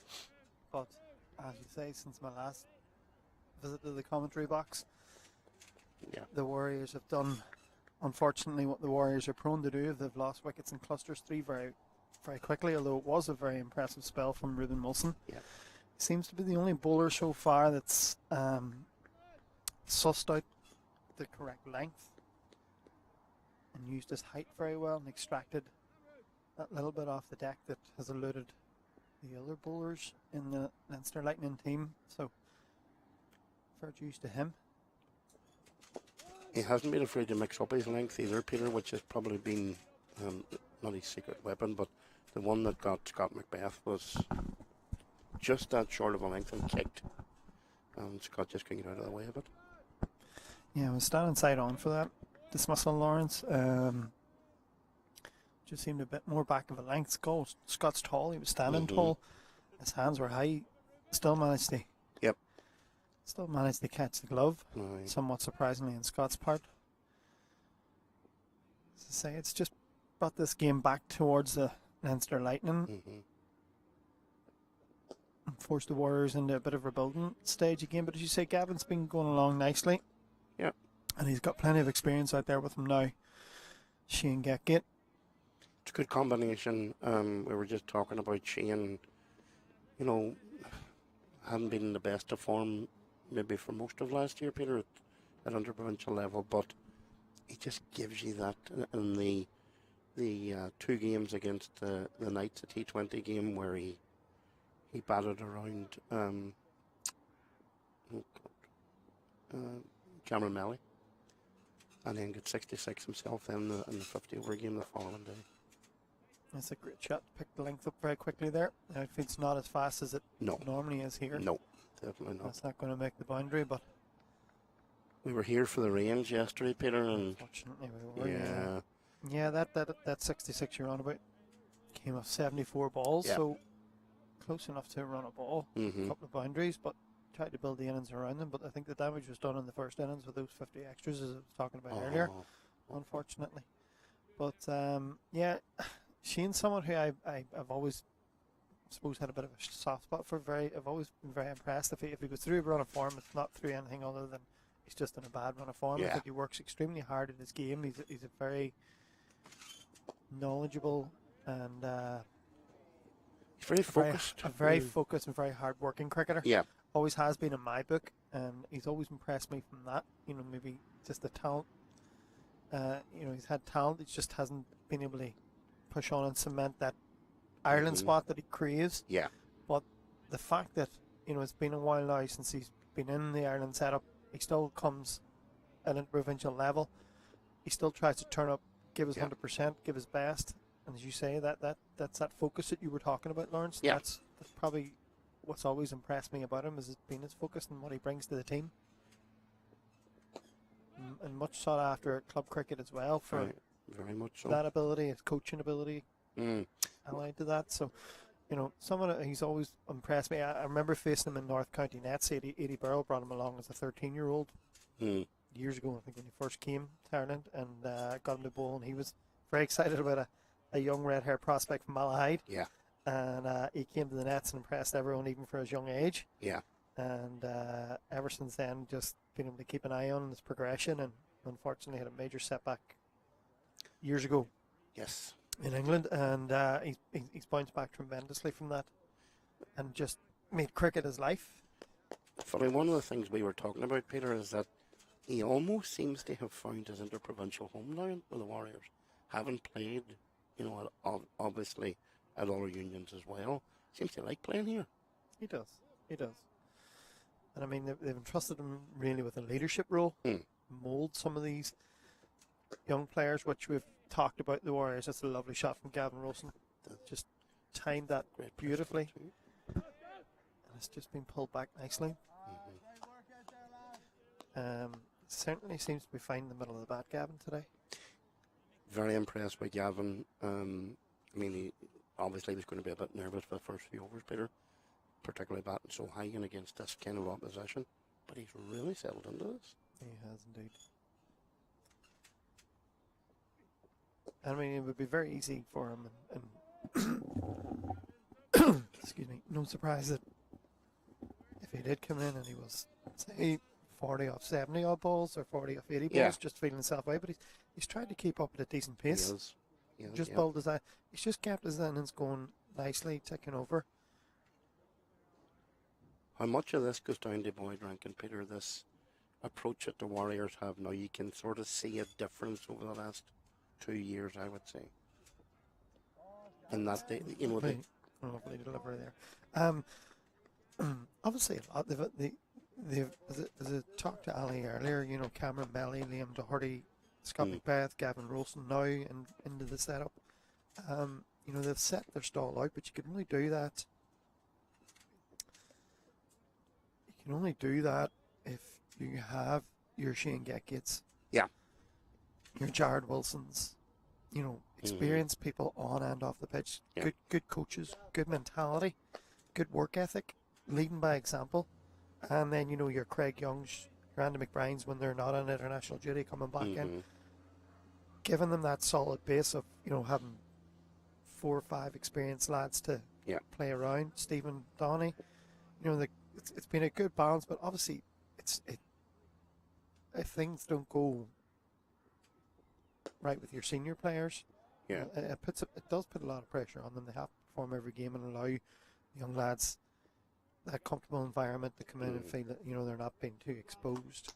It's a balancing act, and unfortunately, as we've seen this year, the Warriors have only won one game. It's been a T20 win. Yeah, they haven't started off the season as well as they definitely not. could. And I think if you look back and look who's it's really been the experienced players that haven't come to the fore, That's right. and the results have suffered for that. But Well, I think that's it's very been a true.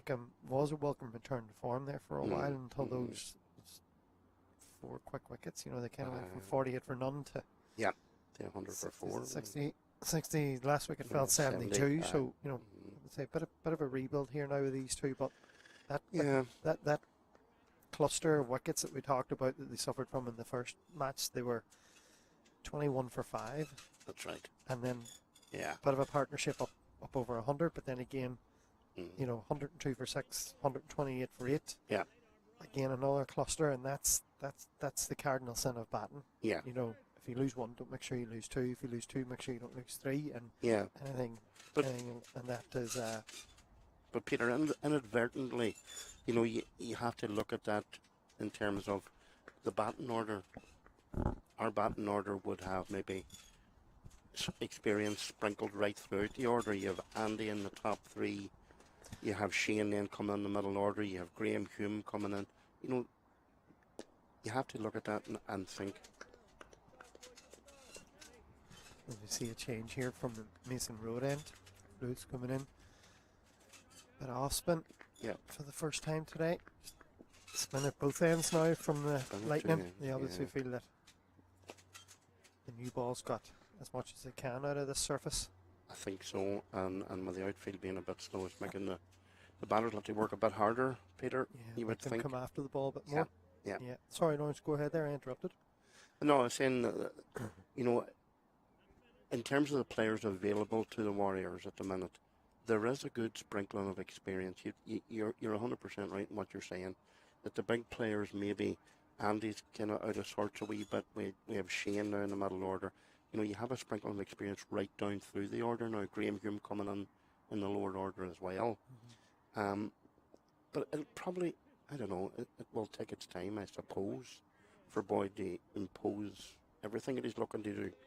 But I just see, you know, Gavin's the prime example now. Scott Macbeth, I give Scott the big drum roll because I think he's probably our most informed club cricketer in the country at the minute. Yes. Now he got a ball that probably would have got a lot of people out first up. But I just think we have the potential with that blend now, with those young lads and that sprinkling of experience down the order. But you're right in what you're saying. It's probably the experience that's been letting us down a wee bit. Yeah, Craig hasn't started the interprovincial season At all. as well as we know that he can bowl. Aye. But obviously, 2020 is it's a difficult format. Yeah. You know, it form's very hard to find in T20. You can go one day, get battered, the next day you can take 3 wickets, the next day you can get battered again. There's no, you know, it's hard to keep that consistency even from a batting point of view. You know, Aye. 20, 30 runs is a good score if it's scored at the proper rate. Yeah. So it's been difficult. Aye. It's been a difficult start having kind of 4 2020 games to start your season, but obviously them's the breaks because there's been a lot of focus on the team for the Ireland Tri-Series, the Pakistan Series, then leading into the World Cup, which is come in the middle of our summer. So they've had to put it, you know, but Cricket Ireland have rightly had a bit of focus on the shorter form of white ball cricket to get players in form, to get as many players playing it as possible, to get as big a pool to select from, to see where they're at.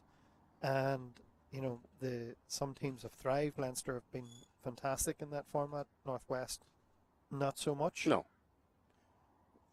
But is there a wee bit of that, Peter, as well, that, you know, is that then leaving Andy and Craig and the likes exposed then to playing cricket pretty much non-stop? I know they don't play much club cricket, but they're coming from Ireland training, Ireland internationals to, well, they haven't played an awful lot, as you say, of inter-pro cricket. But is there a phase when you can play too much cricket at that, you know, over a period of time? Yeah, a bit of a shout there from Gavin Hoey as we see this replay. Lawrence, I'll come back to that in a second. And just see there, he'd gone quite wide in the crease, so that was always seemed as if it was turning past leg, although it hit him in front, just from his angle that he's delivering the ball. There's enough doubt there, There Peter. was enough doubt there. And he's back off strike. Lawrence, yeah, you would say maybe on paper it's a lot of cricket, but I mean, it's a lot of time away playing cricket. Them's the breaks. Yeah. When you become a professional cricketer and an international professional cricketer, you're exposing yourself to that. I mean, there is an ongoing debate around the world with a lot of nations, test or associate, and I don't like to differentiate between either of them because they're all asking for a massive time commitment. And with T20 leagues propping up all over the world, your best players in the world are probably consistently playing cricket away from home all year round. But what I'm trying to get at, I suppose, Peter, and at this conversation with Alistair as well, I mean, at what point is the interprovincial tournament about the Ireland setup or feeding the Ireland setup? I mean, what is anyone in the Ireland setup going to learn in this game about a Craig Young or an Andy McBride that they don't already know? Well, it's a double-edged sword for me, Lawrence, because it's a chance just to get back in form. It's a chance that you're playing at an interprovincial level, which you should be a slight step down from international level. Yeah. So you should be expected to go out and perform and perform consistently. And yes, that does raise questions when you're not. But at the same time, in the absence of, say, the Leinster team missing the likes of Barry, McCarthy, etc., that it's given Ruben Wilson more of a chance, and he's done well today. Mike O'Reilly didn't go too well today, but he's there. David Delaney, who's still trying to push in for further honours. So it gives people who are just outside of the setup should theoretically give them that chance to perform and perform consistently, so that if they do put their name in the hat, they do get the call up, then they're a lot more prepared than they would be just solely coming from club cricket, which we were kind of exposed to for a while. That's right. Years ago. Yeah. So there is a role. It just really defines you as a person, what you make of that role, and how you approach it. And as I say, we've talked about Shane Gackett here, who hasn't had international honours for a while. It looks a great save there. It's a brilliant save. Gavin Hoey down in front of us. Come back for the third. It does. It will be what you make of it. Shane Gackett's come in here. Obviously, he hasn't been in national honours for a while, but he's still turning up. He's still wanting to do well. The hunger is there. Yes. And I mean, that for me is a marker, a benchmark for everyone else to come in, and someone who could be dropped from the Ireland setup because of a lack of form should see this as an opportunity to say, well, I am good enough. I am this person. I'm going to go out and show it. So it's just the fact that they're providing the opportunity. Yeah. Then it's up to the players what they'll make of it. Of course.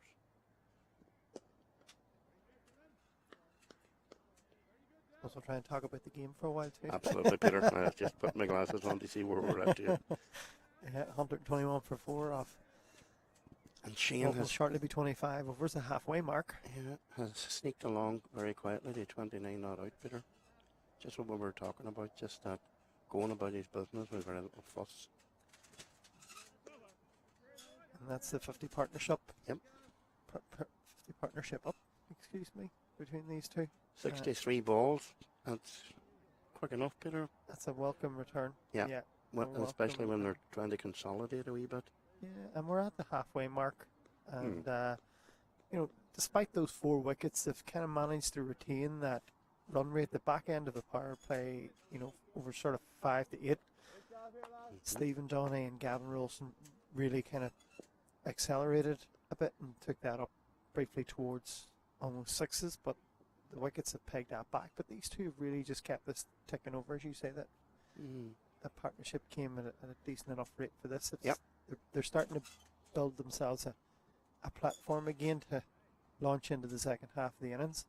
Not necessarily ideal batting conditions either, Peter, at the minute. Hasn't been, but the Leinster bowlers didn't extract. I think Ruben Wilson was the first person. I think that Stephen Dooney wicket we talked about was a real gift, a bit of a freebie.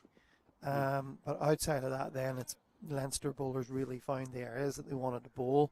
Sam Harbison bowled a good ball to Andy McBride, although I think he went searching for it a little bit.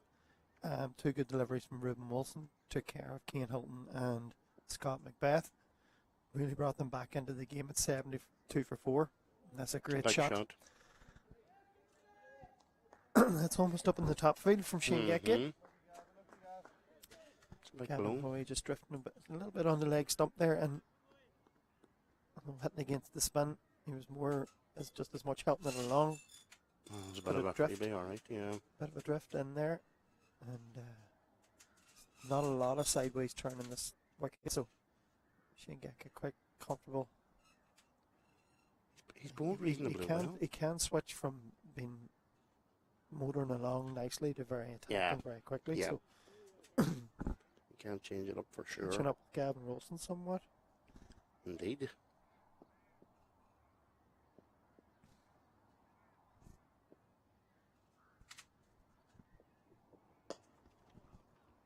It's good cricket. He sees the ball, Peter. He seems to have so much time. We were talking about that. You can always tell somebody with that wee bit of quality. They seem to have a lot more time. Yeah.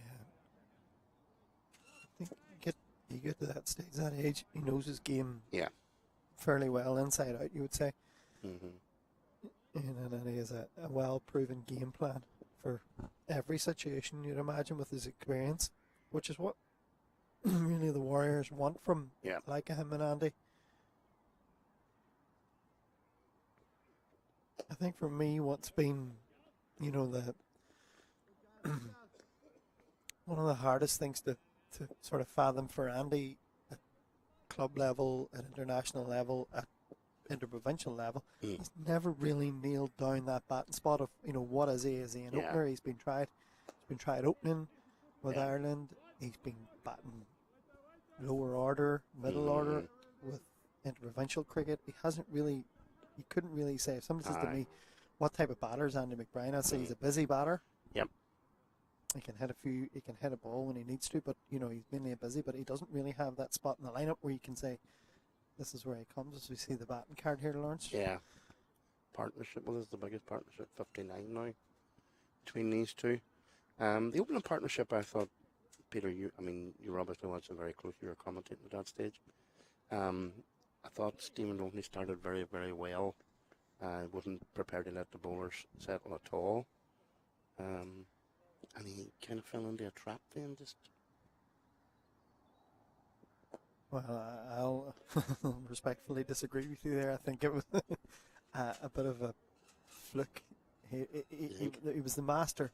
In ways, he was a bit of a master of his own downfall because he was doing so well. They put mid off up, and by a fluke of that, they brought fine leg up, and then just one landed in his hands. But I'm sure that's not what the plan had been. It was more protecting the boundary from the aggression that he had been shown. Yeah.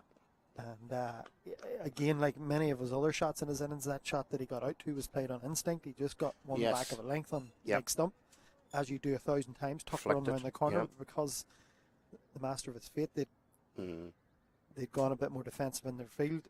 Fine leg was up, and a yard either side, it was 4 runs, but it just landed straight at him. Straight into Short Fine's hands, and he had been batting on instinct, and again, I think that was just another instinctive shot. He didn't really think that, they brought the man up, but I can control this here. Just fell around the corner, straight in. Unfortunate.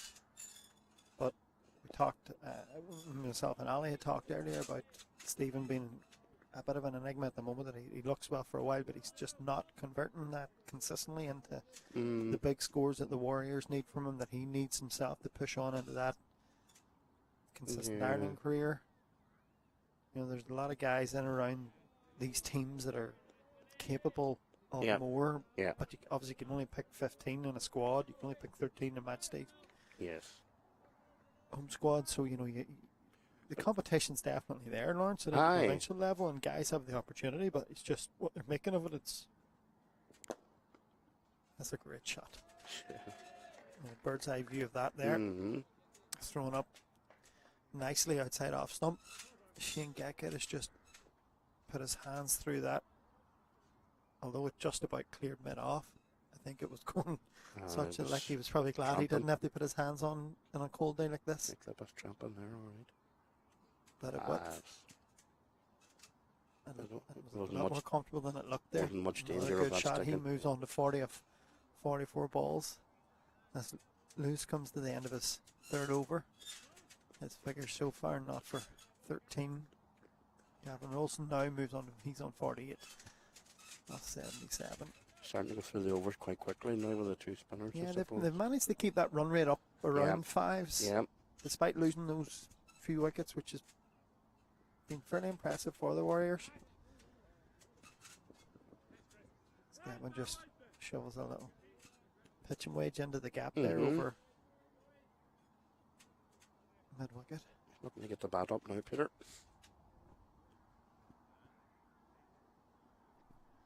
Come out after that last drinks break, and they've just kind of just moved it up a slight gear, Lawrence, They without have. being too obvious. They have. You know, Shane took that sixth in the last over. He's hit the last Gavin Hoey over. He's taken a 4 off Lewis last ball. He's kind of knockously got to 40, Peter. He's just. that's what I was saying. Yeah. He does this. He motors along the odd Yeah. big shot, and then all of a sudden, without you realising that he's going to run a ball, Yep. and put the pressure back on the Leinster Lightning bowlers again.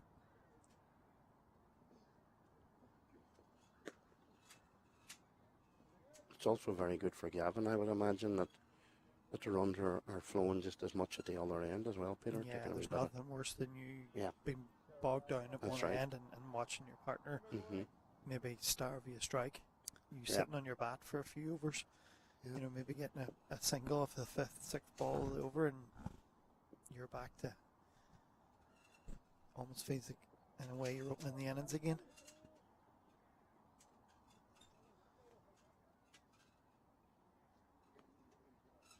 A bit of discipline has gone out of the attack as well, just at times. They didn't start very disciplined. It was only that they were searching for a formula. They found that with Harbison Yeah. and Wilson. Mm-hmm. And again, then they've gone back and made a change, double change to spin, and as you say, They've Lawrence, lost the flow a wee bit. lost the flow a wee bit. Mm.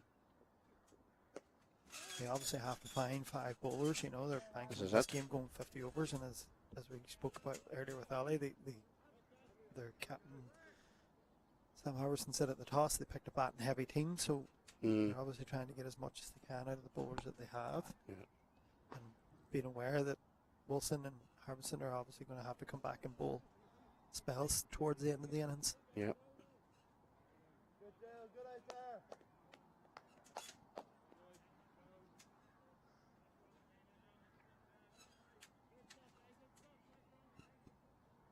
This has been a very good innings, I have to say, from Gavin. He's shown real maturity, Peter, at the top of the order against this kind of opposition. Maturity, but also a bit of a freedom of youth. He's played the game that I know that he plays at club cricket. He hasn't tried to change or, you know, go any. He hasn't tried to go at a different pace. No. He's just played the innings that he plays every week in, week out. He's just trusted his game. Yeah. Which, as you say, Lawrence, I think that's the sign of the maturity. Well, It's just that's it. believing in your own, believing in your own ability. It's no gimme, Peter, to go out and do that when you're playing, as I say, the likes of Leinster Lightning. No. It's a lovely 50. Lovely 50.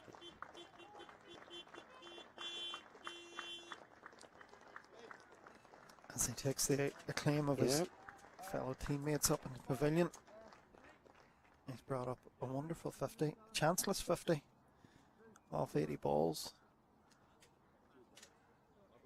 Strike rate is 62. Kind of belies a little bit the role that he's played. It's not really been an anchor role, but he's coming in. He's fairly new. He's not new to the setup, but he's new to actual playing time. Yeah. And he hasn't really let that phase him at all. He hasn't. And say that he's battled with everybody in that's come into the wicket so far, but bar a good partnership with Stephen Dooney, he's really found his feet with Shane Wicket.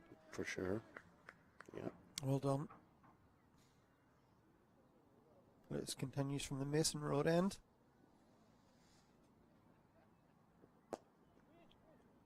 So do his confidence, no harm at all, Peter. It hasn't. I challenge him now to go on and Yeah. really make big of it if he can. Right. Yeah.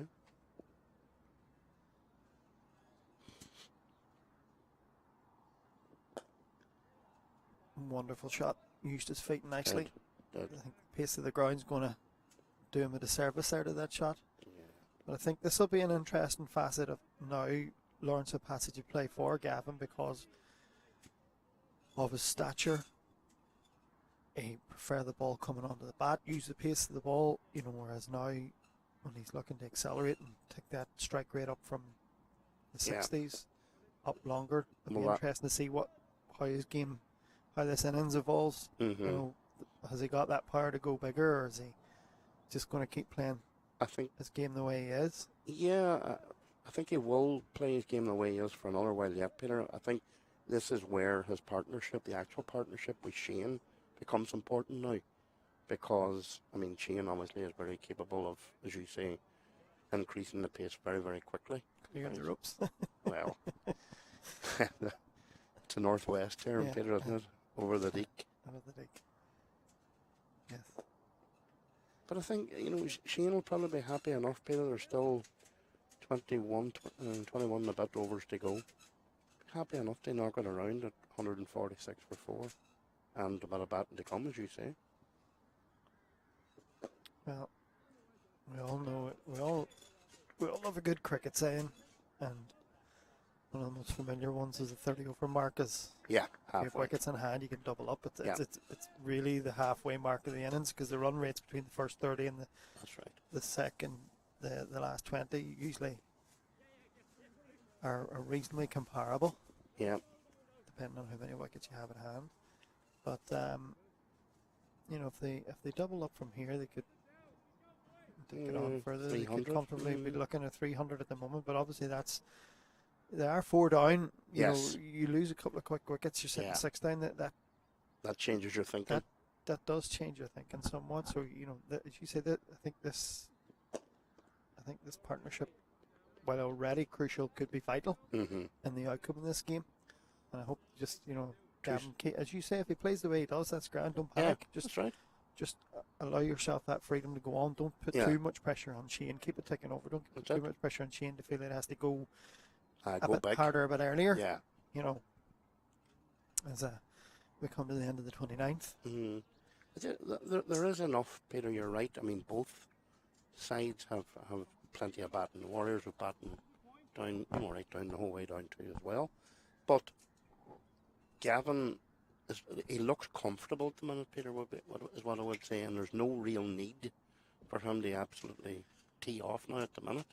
They seem very, very comfortable, and it's being aided and abetted, I suppose, by they've had a few freebies. I think if he's going to learn anything now, this will be one of the most vital stages of the game if he does continue this partnership with Shane Gackett. Watching Shane, how he goes about this stage of innings. Because this is obviously this level's new to Gavin, but this territory of this level is new to Gavin as well. How to pick off, how to accelerate without accelerating. That's right. How Shane's come in now, Gavin, just really pick off your boundaries, and then while keep that rotation going, and how Shane just sort of goes about from obviously maybe 5 and over to 7 and over. Yes. Yeah.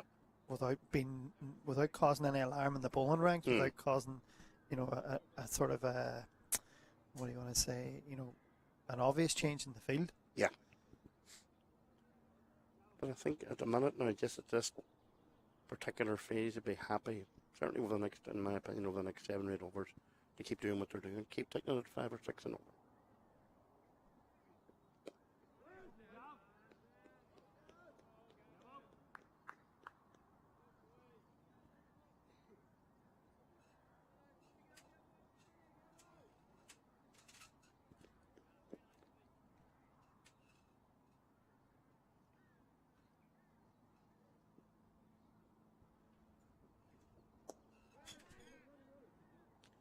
There we go.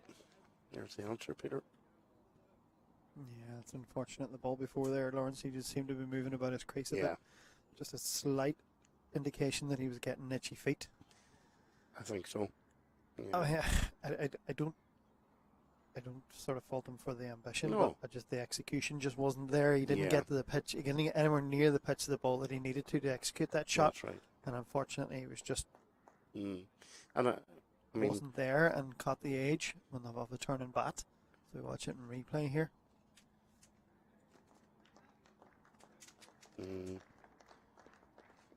I mean, he wouldn't have played that shot 5 overs ago, Peter. No. And I think Absolutely that's where you talk about experience, and when you talk about, because 149 for 5, a new batsman coming in now is a different game. Absolutely. I mean, it was a great work, great partnership there. But look, it's the game is, you know yourself, if you're going to try and win the game, you know how deep Lightning bat, you know what they're capable of, you know what a score is going to be. You talked earlier on today about playing in games where you didn't know what a score would be. Well, you know what it's going to be here. You know what you have to look for. And there's going to come a point in time when you had to up the ante to get there. Yeah. The only possible consolation at the moment I can give for the Warriors bowlers is that conditions really haven't changed that much. True. It's still that cloud still stayed over, so it's cold. There's no real drying, so I think whatever moisture in the wicket is in the wicket, whatever assistance the wicket's given, I don't think it's going to change substantially throughout as the day goes on. So the new ball again in the second innings will be as crucial as it was in the first innings. Aye, without it, there was a bit of a breeze earlier on, Peter. I thought we were going to have like drying out later on in the afternoon, but you're right. It's kind of. And he's got him first ball. Beautiful delivery. Very, very sharp catch there at first slip. All credit to the captain for actually having someone in there to a left-hander, turned around. Graham Hume just seemed to almost try to run it off the face a bit rather than a genuine edge. But a great delivery and a very, very sharp catch. And Graham Hume, second Warriors batsman, goes for a 1 ball. It's rammed home 2 things that we've been talking about, Peter. Number 1 is you've got to time your push, because as you said, 4 becomes 6 very quickly and you're back down to a corner. And secondly, you're going to see it again now, Peter.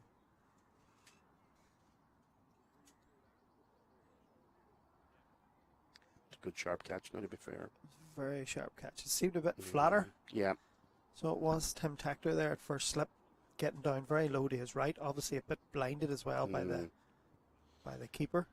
But Peter, the other thing we talked about is your big game players. We have our 2 players coming back from international duty in Andy and Graham, and just not able to get in. Yeah, unfortunate once again. And that dismissal brings Harry Zimmerman to the crease, who has been batting number 3 recently this year for his club side Ardmore. Yep. Bit of a promotion, so obviously see what help that's given him now. Yeah.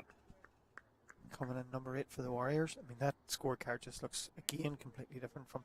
And then this has been one of my criticisms of the Warriors for the last few years, is they've lost too many wickets in clusters. Yeah. Hat-trick ball now for Gavin Hoey in the last ball of his 7th over. His figures are looking a lot healthier now as well.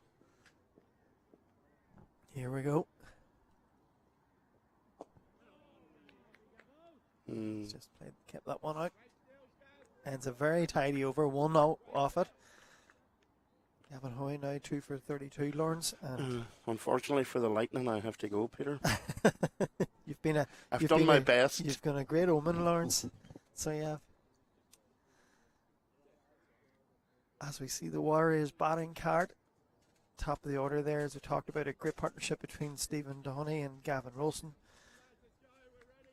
of 48. And then since then, it's been 3 quick wickets, and then another rebuilding between Shane Gatgate, who now moves on to 43, and Gavin Wilson, who recently departed. That then caused another bit of a collapse as Ali joins me back in the commentary box. Ali, it's been a real ebb and flow game. Both teams on top for periods. It's almost been like a bit of a wrestling match here. Yeah, I've obviously been off. No one wants to take a bit of the scruff of the neck. For around 10 overs there, and just for that, well, you would say 9/10 of those 10 overs, I really thought the Warriors were just doing it really nicely, and just that last over there has really wrestled it back. It's another edge, no slip this time, and that's going to go for 4. Get Zimmerman off the mark, get a boundary.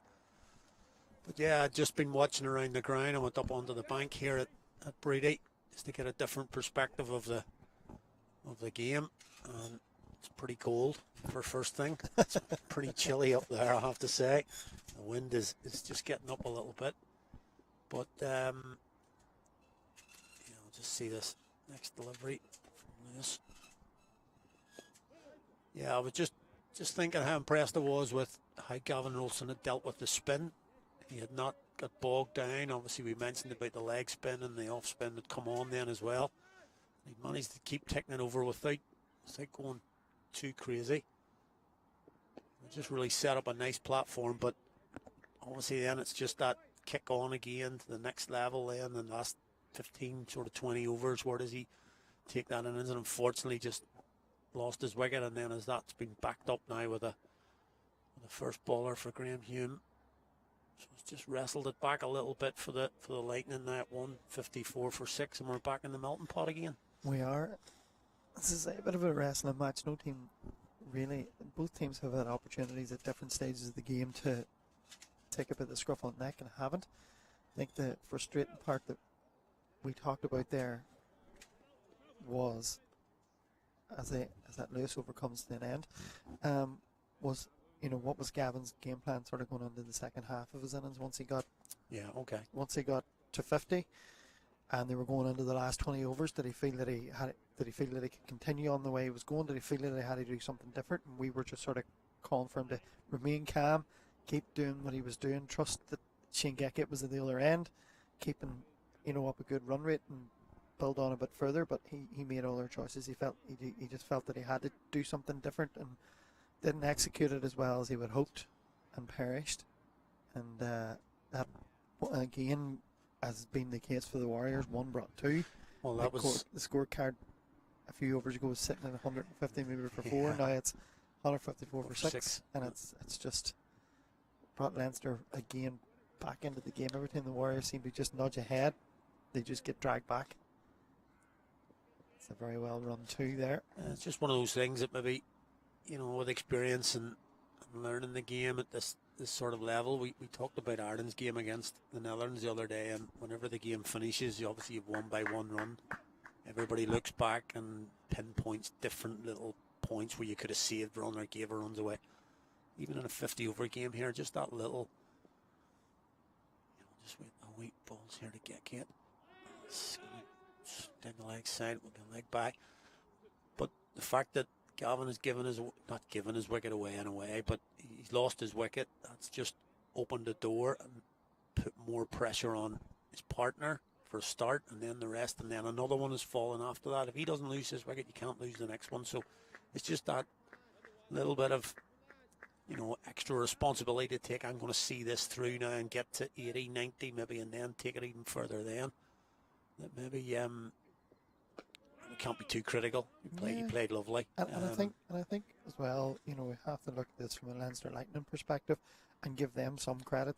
They've hung in there. They didn't start particularly well. The good opening stand by the Warriors. They didn't panic. They chopped their bowling around until they found the right combination. Yeah, we talked about they got a bit of a freebie with Stephen Dooney's wicket, but since then, Sam Harbison came into the attack. He brought Ruben Wilson into the attack, and I felt that Ruben Wilson was the first Lightning bowler to really sum up and get the conditions right and bowl where they needed to bowl. He pulled the length back a bit and got 2 very good wickets in Scott Macbeth and Cian Hilton, with Sam Harbertson's wicket of Andy McBride, and just brought them back and forced the Warriors to rebuild. But the credit to their rebuilding stage, they still kept the run rate up above 5 and over, and we're setting another platform for them. And again, they lost 2 wickets and 2 balls, and that's credit to the Lightning as well. The Warriors haven't made too many mistakes, but so we'll that's why I'm comparing this to a bit of an arm wrestle at the moment. And he's done it again. That's another wicket going for the Warriors. And those wickets Peter Gillespie is talking about in clusters seems to be the trait that's following the Warriors around in this interprovincial season. And we've got a third. 7th wicket now goes, and we talked about how the scorecard looked okay at 150 for 4. Doesn't have such a rosy look now for the Warriors at 157 for 7. Yeah, it was strange. As we look at the replay here, just looked to go straight through Harry Zimmerman.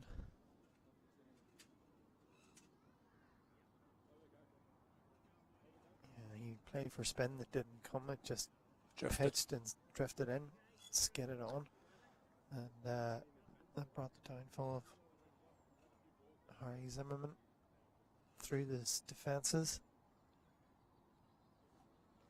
And the 7th Warriors wicket falls with 157 on the board. And Leinster now have a real opportunity. They should sense blood. They're into the lower order. Cameron Belly, although he's a lot better batter than his batting position. Quite surprised that Harry Zimmerman is in before him, to be honest, but I'm not making that call. But there is this thing in cricket that you could be a number 3 for your club, but if you're batting number 9 for your province, you bat like a number. That mentality sometimes gets to you, and you bat like a number 9. Yeah, to be fair, I was a little bit surprised when it was off air there to see Cameron Millie kept being dropped down the order, but in a way, doesn't really matter now. But he's in a similar sort of time. Just that extra couple of wickets. Be up to him and get Kit now to try and rescue the Warriors again. It could be the case that this is where the Warriors want. This is the stage of the game that the Warriors want Melly batting, and regardless of how many are in the wickets column, they want him batting in this back end. They want him in the T20 mode of the last 16, 15 overs. Maybe they feel that this is his strength, so they want to utilise that, and they're happy if they lose early wickets, if they lose quick wickets, put other people in and just keep him for a certain period of the game. But time will tell on that as he faces his first delivery from Lewis. Lewis has gone about his business tidy enough. He's coming in he's in his 6th over now. No wickets, but he hasn't really been got after as such by that one shot from Shane Gackett. Yeah, pretty steady stuff. One quite flat, not really giving it a lot of air. Yeah, I think that comes from the T20 stuff. Had a very successful season last year with Balbriggan, which got them to the All-Ireland T20 final. And bowled, that's a little bit of a loose one, that. Can't get it away. Yeah, bowled up top. First couple of overs, maybe he bowled one of those and then bowled in the middle. But yeah, bowls quite flat. Doesn't really give it a lot of, as you would in a T20. You're not really looking to throw the ball up in the air. So yeah, that's kind of the stock deliveries for I suppose it helps as a captain to know that someone's coming in and he trusts him to do the job that he's looking for. Don't give much away. Don't throw it up. Just bowl stump. Make them make a mistake. And to a certain extent, you can't argue too much with that when they're 7 down and there's only 158 in the board. No, it's 7 down now. It's a perfect time for him to be bowling, I suppose. He's got through that over for just a single. He's bowled now 6 overs, taking no wickets, as you say, but just going for 4 and over. So that'll do his captain well. You're almost putting it back in the batters. Say, if you want this, you have to come after me.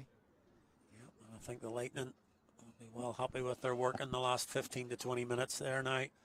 And the ascendancy a little at 158 for 7. Players are going to take a little bit of a drink. Myself and Peter take a little break. We'll be back with you in just a few moments.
Yeah, welcome back to Breedy. This IP50 match between the Warriors and the Lightning. Second drinks break. There is the Warriors card so far.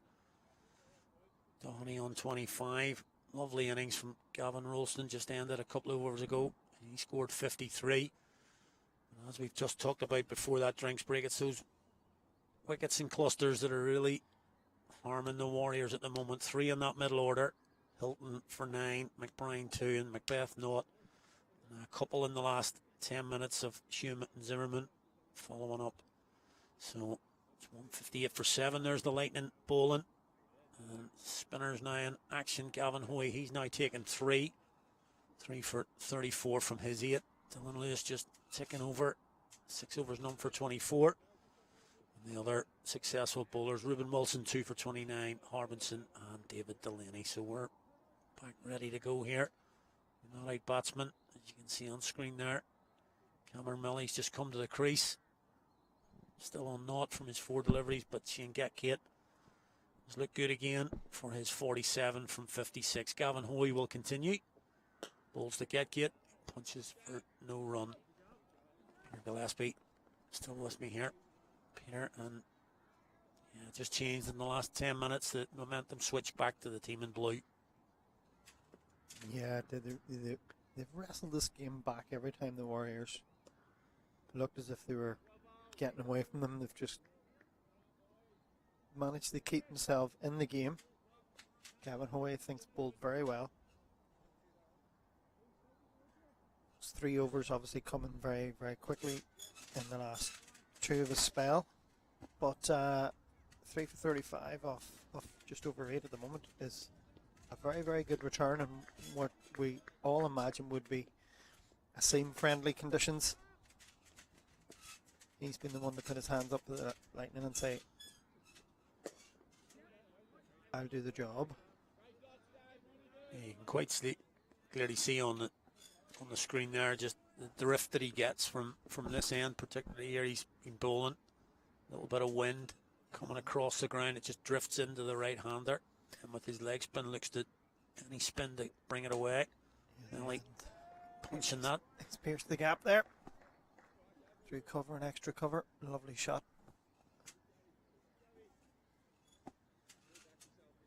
Yeah, the wind's coming over from Donegal and over the foil and sweeping right across the ground, and he's using it to great effect. It has to be said. But I think what I've seen so far is if you apply yourself, Ali, there's value for batters here today. There is. It's not as bowl friendly as we expected it to be. And if you get in and apply yourself, value your wicket highly, there's runs to be had. It's been a real mix of those 7 wickets, where you can say, you know, Gavin Ronson, Stephen Dooney will be disappointed with their dismissals, possibly Harry Zimmerman, but on the other hand, Ruben Wilson, 2 great deliveries to get rid of Scott Macbeth and Cian Hilton. Sam Harbison, lovely delivery to get rid of Andy McBride, and Gavin Hoy's wickets. That one looked like wrong and very flat, straight through Cameron Melly. Looked like it cannon into his leg stump, and he departs for 4, and another Warriors wicket goes down. 163 for 8. Yeah, same again from Hoy, just that drift in. We'll have a look and see if it was a giggly or it was just the drift with the wind again, but summarily tucks up Cameron Melly on this occasion. I think it's clipped the back pads onto the stumps, but either way, oh, he's got his 4th. See it again now.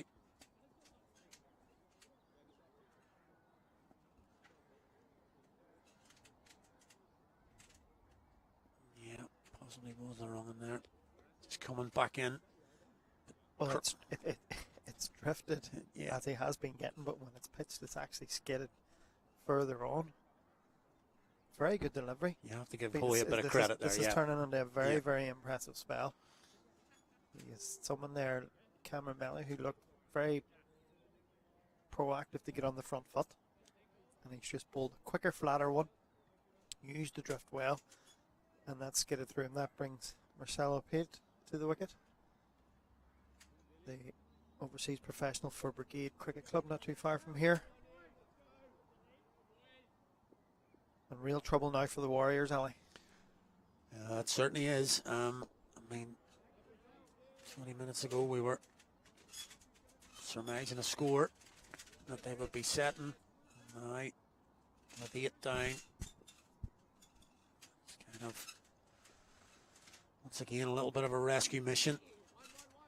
Shane Gatkit playing a lone hand again. He did the same last week against the Knights, 2 weeks ago rather, against the Knights, 66 not out, and just a total of just over 120. He's approaching 50. He's had a little bit of support today, but not enough at the moment.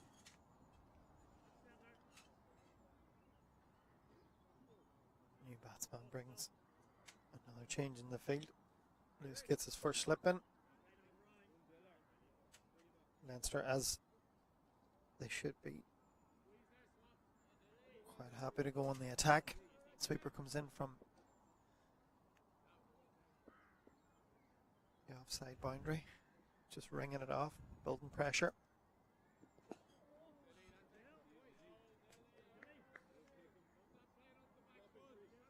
As I say, it's been a real mix of good bowling, bad batting has contributed to the 8 wickets so far, but Warriors have definitely had their chances, and I'll be fairly disappointed despite some good bowling at this stage. It's a bit of a Yeah, that's second ball. He's not hanging around. He had a swing at that. a shot for the circumstances. Gets the leg by. Yeah, he sees the field's up. Happy to go and take a chance and spread it out a bit. Does it get to the stage of this where if you're coming in, you feel stick or twist? Well, You know, you have a chance of some cheap, quick runs. Yeah, Yeah. you might lose your wicket, but just a thought for Gatkit here. He had played nicely along with Rolston, and probably in his mindset was thinking, I could bat around here to mid 45s here at the same rate and then take it on, but so many wickets have fallen. That'll take him to his half century. Really well played again from Shane Gatkit, back to back 50s in this format for the Warriors. There's his figures: 82 minutes, 3 4s, and that big 6 up towards the clubhouse of Hoy. So he gets back to back 50s. It's his fifth 50. If I can get my teeth sorted out in IP this day cricket in total, but good to see him back in a little bit of nick. yeah, Gavin Ronson aside, it's been the standout innings for the Warriors. He's been a real mixture of tempos between picking his time to attack and keeping things moving along nicely. And he finds the boundary again. That was a bit of a freebie from Gavin Hoy. Low fall toss. Shane Gatkit says thank you very much. And you can't bowl that ball to a man who's just passed his 50. Second 50 in a row. He says thanks very much and takes 4 runs. The difference is he puts it away. You know, he gets rid of it, he gets it in the gap and puts it away and gets his runs for it.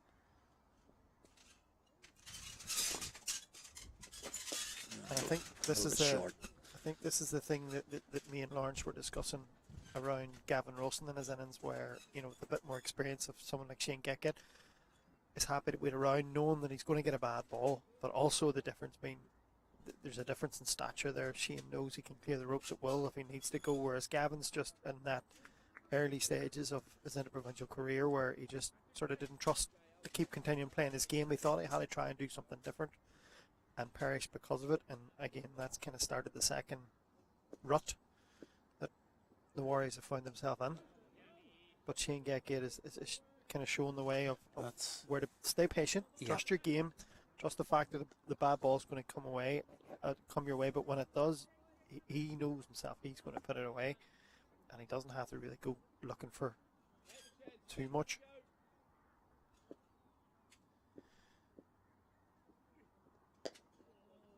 balls. 2 balls now.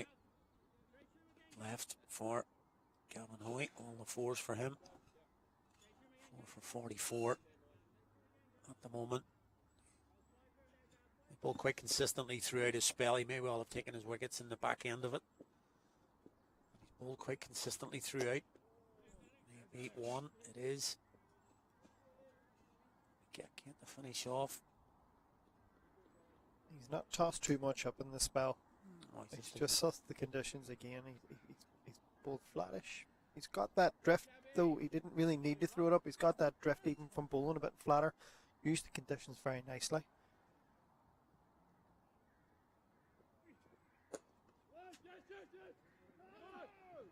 Got the rewards of a fine spell, which comes to an end after 10 overs. He finishes 4 wickets for only 45 runs. Very well done. Yeah, the 45 runs in itself would have been good, but just as I say at the back end there, he's picked up his wickets at the back end of his spell. As you mentioned, Peter, started this little cluster by getting the wicket of the set batter, Gavin Ronson. It just gone to 50, and from there then, that's opened the channel, and Gavin Hoy's ran right through the door, picked up wickets then. Throughout that, and finishes with 4 for 45. Good spell from the Pembroke leg spinner. Yeah, as you say, he started the downfall, and he was one of the beneficiaries of it really then in the end up, because although he got Gavin Ronson, he accounted for Cameron Melly, accounted for Harry Zimmerman. He opened the door and then he went through it. Well, that's it. I was just that was kind of my point about Gavin Ronson, where he just be looking at his own sort of game and sort of that. He doesn't lose that wicket, the next guys can't lose theirs, and things like that. So it's just that responsibility. It's I think we're talking about it in a positive way. From Yeah. the young fella who got to 50 from, only have not very many starts in this format. It's just where he can go, where he can take his game to the next level, as we see Marcelo having a big swing at that. Well, you mentioned it. There Ends was up no in the point in top hanging bank, around. Yeah, they've brought the field in to try and squeeze him, and he's just said, well, if you want to bring it in, there's gaps over your head, I'm going to utilise that. Just drifting in nicely, and he's just helped it along there. One thing you're not going to worry about loose is a lot of spin. No. Overspin. Just almost some days you play these guys like a medium pacer, slow medium. Shows intent early. Continue. It's a little bit short as well. Drag down a little bit. Still loose. Run rate's just up below 5 there now for first time, but I mean there's 13 overs to go, 13 and a bit to go. Still plenty of batting in that alley. There's plenty available. Lots of balls left. I mean even a run of ball. Even a run of ball still takes you up to 260. Quite a Very lot. bowlable in this. It's very- just not panicking. It's just realising. I think that's where we keep going back to Gavin Ronson's innings. It's just what the young man can learn to take his game to the next level. Is getting there. Natural talent. Batted very well today. And just seeing how decisions can have consequences for his own game, for the team game. And the familiar trait is the all too familiar trait at the moment of the Warriors. 1 brings 2, brings 3, brings 4. Yeah, just a change of bat there at the moment. Let's bring this up here at the moment. It was quite close to you at the minute. Peter, with your club side, the Irish Senior Cup draw has been made earlier today. And the National Cup draw, which your club side Strabane are in. Just looking down some of the ties in the Irish Senior Cup. Lots of inter-union games there as well, but I think I'll bring you the whole draw in a second, but I think the standout draw is that one at the Lawn. You're going to look at Warringstown won the cup were often finalists last year, so again, got a bye through. They've drawn Leinster side Pembroke. And obviously, they had a big win in round one. Harry Tackler's brother Tim. Harry both at Pembroke now. Yeah, Tim they with a were. big 100. Pembroke were one of the main beneficiaries of YMCA's Yeah, demise, and they really strengthened that unit there. Although, yeah, David Delaney back here. It's tucked Marcelo painting up a wee bit, but he's managed to get it round the corner. Yeah, so that's a big game, certainly. Warringstown versus Pembroke. The other games, Brigade are home to Leinster. Champions Leinster. Yeah, Leinster obviously with a bye in the first round. They're going to be coming up to just nearby here. They'll go to Brigade, representing the Northwest. You've A few all Dublin ties. Phoenix at home to Railway Union, and Marion home to the Hills. Malahide Clontarf will be another good battle. Again, Clontarf have been another beneficiary of YMCA's fortunes, or misfortunes, sorry. yeah, and then a couple of NCU ties. CIYMS will play Muckamore, and CSNI will play Estonians. And the final tie will be one that hasn't taken place yet. It's called off on Saturday. It's Cork County taking on Balbriggan in round one. And the winner of that game will be hosting North Down. So those games due on the 9th of June. And certainly we'll be looking forward to round two of the Irish Senior Cup. We'll look at the National Cup now as well. It's been drawn as well. And when you were eyeing up, a good win for your side. It's Traban in round one. And then he comes in, bowls to get that sliced over the offside. Going down towards the boundary. Two men converge. And it is hauled in. Just didn't get enough off the middle there to have that one carry over. But yeah, our longest possible trip, I imagine, was to Cork Harlequins. Yeah. The south side of Cork. Some fella got a few wickets. He was this young boy you've got in there. Not yeah, sure who that fresh-faced young fella. Rolling took a back few years. wickets. 5 for 8 off 8. Very impressive spell. Yeah, good win after a long journey. The guys did it up and down to Cork in one day. Out of the back of the hand for Delaney. Kit sees it, checks his shot, and just punches that for a quick single. Yeah, the guys left Strabane at 4 o'clock in the morning, didn't return to 1 o'clock on the Sunday morning after having completed the round trip and a game. So the reward for that is a home tie to Derryaghy. My apologies. My best Belfast. Very best Belfast, Derry. Need a wee bit of a But I think the fortunate thing for the 5 Northwest sides that remain was 4 of them have been drawn at home. The only travellers being Ballyspallin, who have an away trip to Lauraville after their home game in the first round. Yeah, good to see so many Northwest sides getting through this occasion. 5, as you say, in the National Cup round 2. Bringing the full draw just at the end of this over from Delaney. But yeah, some good ties there as well. North County against County Galway. That's a real clash there. Yeah, North County were in trouble at one stage in the first game, but managed to recover well and get a comfortable win in the end. And rewarded with another home tie. As we come to the end of the 38th over. So we'll just run you through that second round draw for the National Cup. As we mentioned a few, it's North County and County Galway. St Johnstone will take on Terranure, which should be a real cracker. Laurelville against Ballyspallin. It's Fox Lodge versus Temple Patrick. Strabane versus Derryaghy. The Ned v Donaghcloney Mill. Civil Service take on Rush. And Adamstown will play Sandyford. Those ties also on the 9th of June. So Irish Senior Cup and the National Cup second round games on the 9th of June. Obviously you can check out those fixtures on All Cricket Ireland social media if you want to have a bit more detail on the second round draw. But it should be fun. The National Cup's a really important tournament as well. Gets the Yeah, it's become very prominent over the last few years and brings in a lot of teams from sort of the non-traditional areas of the country, Ballyhonus, County Galway, and Kerry. We've been to a few interesting places ourselves, Strabane, in the last few years, so great value there.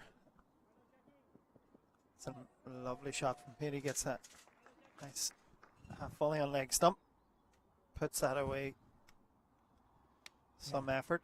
Yeah, welcomes Jack Leinster to the bowling crease. Jack Lawler more famed for the bat in his hand. He's greeted with a boundary. He's going to be greeted with another one by the look of it, or is it going to make it? Just going to be not enough on that, and Long On is able to come around and cut it off, but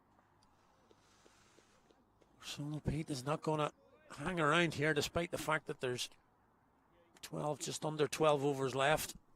He appears to be going one way and one way only here.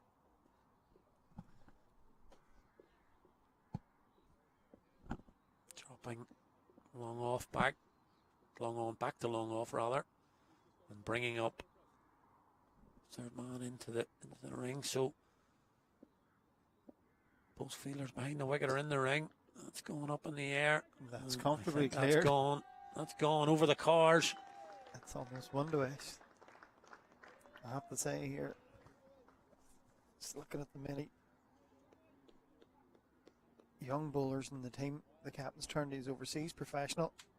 Obviously doesn't trust Mikey Riley after his first spell. Holding back overs from Ruben. David, he's gone down this route, and so far it's been an expensive experiment. Yep, 12 from the first 3 deliveries.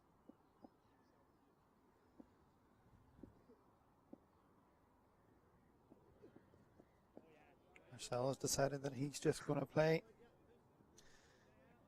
He's going to play the one way, Ali.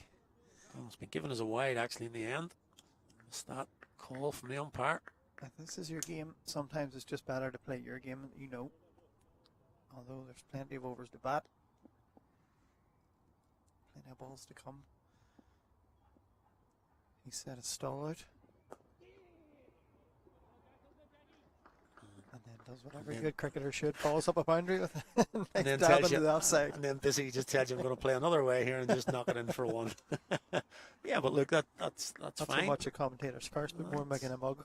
That's fine. You know, I mean, he's 200 now on the board for the Warriors, and we've seen that, as you mentioned, the twos and fro's here throughout this game. Good start from the Warriors, fight back from the Lightning. Good partnership in the middle between Gatgate and Rolston, wrestling it back.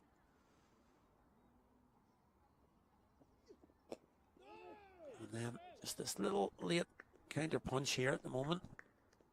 And tradition would say, well, you've just got to bat through here and take it as far as you can. But Yeah, well, if you can get the runs now, if I'm, well, I'm not out in the middle, but certainly if I'm at the wicket and I see Shane Gatgate on 59 off 70 balls, I'm quite happy to say, yeah, I'm going to try and bat as many of these 10 overs as I can with you, Shane, without putting too much pressure on you, yes, to do all the scoring, but Marcelo obviously has different ideas.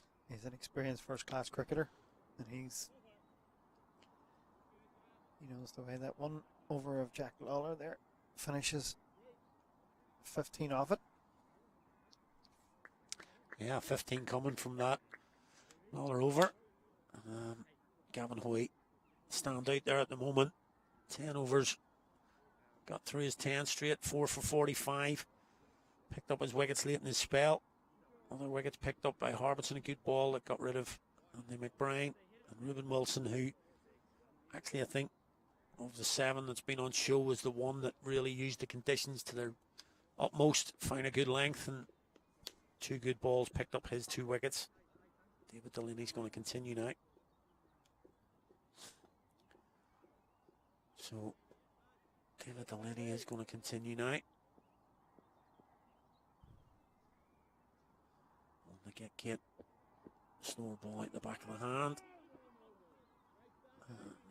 Strange decision to bring Lawler on at that stage. Although, arguably we're on top before that over, but I don't know a lot about his bowling, but you have, as I say, Mike O'Reilly, you have Ruben Wilson there, you have Harbison himself. Captain deciding to go down the overseas route. Delaney's now into his 8th. I would imagine he'll want him, if this does go to 50 overs, he'll want him at the back end, so he's going to have to think about where his next bowling change is going to be. Yeah, that's the sticker twist for the bowling captain now. As they try and use Delaney to pick up at least 2. Another one out the back of the hand. That's well timed. Man out in the boundary though. Will just be 1. Yeah, he's going to use up 8 overs now from David Delaney, and if these 2 were to hang around, you know, he's going to. Well, Wilson's got 5 left, so I can't see him bowling 5 straight at the death. I mean, that's suicide for any bowler. So I mean, the obvious choice for me, bar that Lawler over, would have been to bring Wilson on for a couple, give him a break for a few, bring him back, then bring him back at the end. Yeah. You know, if he is, I'm not sure of his skills as a death bowler. We all know David Delaney's. He's got good slower ball. He's got, obviously, although conditions aren't in his favour today, he would have a sharp bouncer in his armoury, but just can't think. It's a strange decision there to give Lawler that 1 over.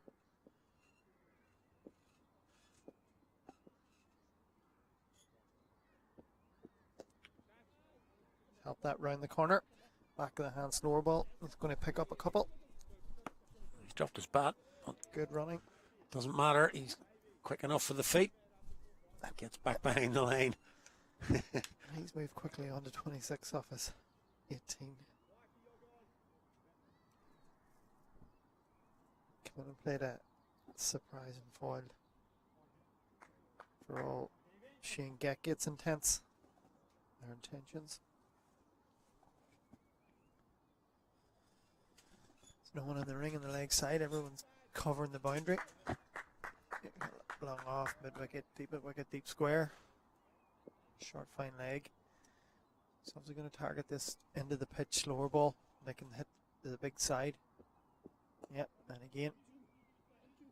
That one doesn't beat short fine leg. He only gets 1 for it. Obviously David Delaney's game plan to the left-hander. He's not going to give him anything in the off side of the shorter, straighter hit. Going to make him play the big ropes. Yeah, but in a way, he's kind of doing the job here in that on that particular ball you just mentioned there, it had the entire leg side was on the boundary, so basically he's giving him a single, absolutely guaranteed. And as we just talked about, there's plenty of overs left, so you're not really trying to take his wicket anymore in those particular deliveries. So he's happy to the way he's playing. I would be happy enough not to try and take his wicket. Yeah, I would just force his hand, and then I think, you know, when I'm talking about a plan, I'm talking about it from the point of view. That's a great shot from Shane Gackett. He picked that slower ball very, very quickly, was in position nicely, and just cracks that one off the middle for 4. Yeah, thinking in terms of just analysing his game plan, not criticising, I think he's done right. When someone is, I think slower ball, in some ways might be too slow. He's had time to set himself there and adjust his shot, wait for it. But yeah, when you have someone swinging from the hip like Marcelo, let him make the mistake. Let him hit it over your head. Let him clear the big ropes, because he has to hit it out of the middle. There's no room for a miss hit with this strategy. And if he doesn't, then you're not giving him any pace to work with. If he does miss hit it, then you've got his wicket. It's the last ball is over, and an aborted attempt. And go back and have another go.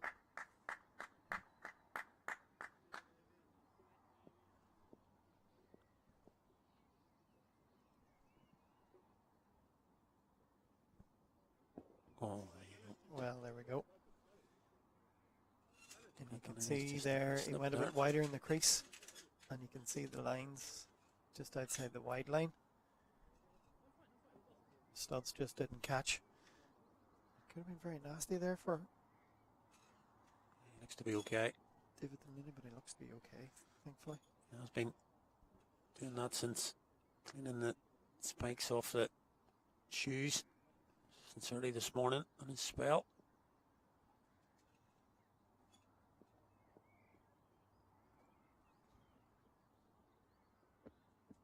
It's another one out of the back of the hand, and Yeah, Shane Getkitt has picked this again.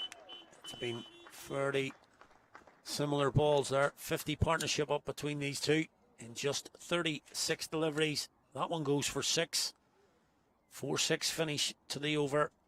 And you have to say, Shane Getkitt is picking that slower ball. He is, and it's a good slower ball, but in ways possibly too slow. He knows that. He seems to know that's his only ball.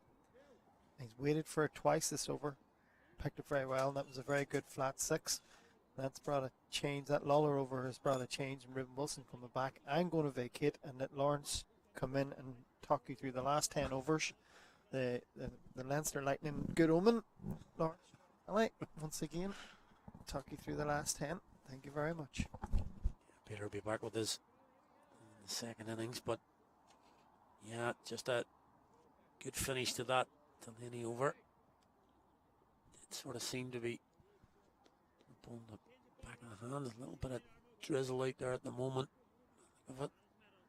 Hopefully not something that's going to cause too much of a problem, but just seeing that obviously slip from David Delaney a little bit that last over. So it's been a comeback here from the Warriors in the last 20 minutes. They lost those cluster of wickets, and now a 50 partnership between Getkitt and Marcelo Pete. That's down the leg side, and it's been caught, but they're very confident. Oh, he's given it. Yeah, giving it. He's given it, and it was fairly nonchalant from the bowler. They just assumed that he'd hit that. A little bit obscured, but the Lightning were very confident. And it took a little while, but the umpire agreed. Eventually, Mark Hawthorne. I think Mark was waiting for him to walk, maybe. Yeah, I think so. And when he didn't, he gave him the nod to leave. And a very interesting innings there. You will see the replay here now. Again, just down that leg side. Ruben Wilson's first ball back. Down the leg side. Yeah. Just a little bit of a feather. And that 27 off 20. 4 and 2 6s for Marcelo Pete. 50 partnership with Shane Getkitt, which has lifted the Northwest Warriors past the 200 mark now. But 9-9 down, Lawrence. I didn't even get up in my mouth this time, Alistair. I didn't even want to say Peter it. should have sat where he was. I didn't want to say it. I really didn't. That you didn't even get to say a word this time, and another Warriors wicket went down. But here we go. 2:15 for 9 now. Ram Macbeth has come out to the crease, and suffice to say, Ram Macbeth this season hasn't featured too much with the bat. Maybe against Ruben Wilson. He's off the mark here, though. That's going to skid away. Fielded by Delaney. 2. No sort of get taking the strike at this stage. He's happy enough to just let Macbeth go. I don't usually see Ryan batting so low, actually. He's quite useful. Yeah, he can bat. It's just recently he hasn't. Maybe it is just that Peter been mentioning there about Cameron Millie coming in at 9. Possibly when you come in at 9, you think you are a 9 when even you're not. So just maybe Rand's coming in 10, 11 and thinks that maybe that's what he should be now. But he definitely can bat a lot higher than that when he gets to it. That's a full ball. A big miss for Brigade. He will be a big miss for Brigade this season, Ryan Macbeth. We'll see him with the ball a little bit later rather, and he's been really exceptional for his club side now, his new club side, Lisburn and the NCU. Just maybe because the NCU batters haven't seen too much of Ram Macbeth, you know, but when you know what he can do, he's got that stock ball that moves away, and he just gets so many wickets caught behind and caught in the slips, and has done already this early part of the season. He doesn't have a lot of variation, Alistair. That's one thing about him. You know what you're getting usually. But and he's quick enough. Yeah, well, he's skiddy off the deck, and just with that little bit of shape. Yeah. He doesn't swing it prodigiously, which is No. better because he just moves it just enough. I think And maybe there's a wee bit more in the NCU pitches for him as well. I think a wee bit more pace in. possibly. He was at his debut in the league at Stormont. Took 4 early there, so he's been a good acquisition for Lisburn for sure. Wilson again. That's nicely behind that. And Ryan's getting a wee bit more persistent too. Oh, it's just blowing across the ground now. We can see that. And it is just a little bit heavier, and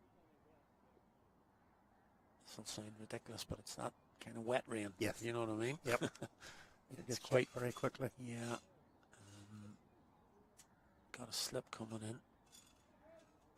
Now for the last ball of this 41st over from Reuben Wilson. And it is wide outside the off stump, left alone by Ryan Macbeth. And the score after 41 overs, Northwest Warriors 217 for 9. It's one of those days I think you wouldn't come out in that, but you will stay on and try and get the innings finished now at this point. Yeah, they're just having a chat as we speak right now, and the hope would be exactly that Yep. that you can't say let's just stay out in it because we've got this far, but as I say, with that little slip from Delaney in the last over, that might It always focuses on umpires' attention, doesn't it? It does with player welfare, etc. And they don't want to get caught, but they've decided that the conditions aren't still sufficiently good enough to continue. Yes.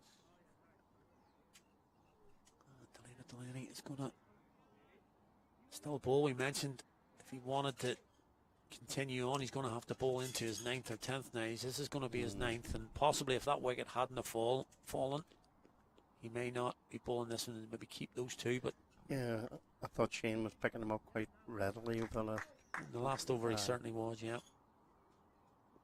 Will he go back to the pace on now, Delaney? Yeah. Oh, that's some shot. Pick them up again. Shane Getgate. That's up onto the.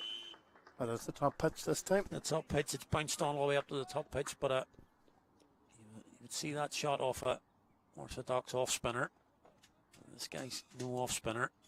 He's down on one knee and just sweeps it right over the square leg boundary. Yeah. And it's up on the top pitch. A good old run there for Reuben Wilson right up to the top. This is what we were talking about too with Peter earlier on, is how quickly this guy can move through the gears too.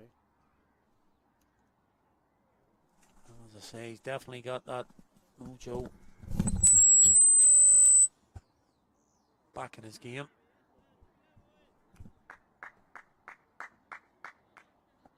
Moves on to 77. He's now caught up to a run of ball almost. In fact, just past it.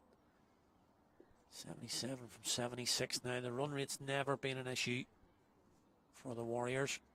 Right away from the power play. They're going at 5.5 in the power play. And that's been the sort of theme of it right the way through. It's just dropped below 5 at one stage, but it's back up to 5.42. Now that's not the problem. 9 wickets. They don't want to be leaving too many balls out there. So the score's okay, 2-2-3. Yeah. But it's the wickets column. If you had 3 less at the minute, you'd be looking at a fairly decent total here. How many more can get for the Warriors? Sandy needs to bowl his field now, it's quite right. Having brought his leg up. Has been pace on so far in this over. There's that slower ball. Same shot again. And the same shot, sweeping it. Yep. He's got taking advantage of the field that's placed. Yeah. Up, yeah, yeah, exactly. The square leg boundary fielder is right in front of the pavilion, if you know Brady. Square mid wicket, but nobody backward. And Get taking advantage. First ball of the over. Played that same shot for 6. This time, not so much power. Just goes for a 4. Going to come around now and try and change that angle.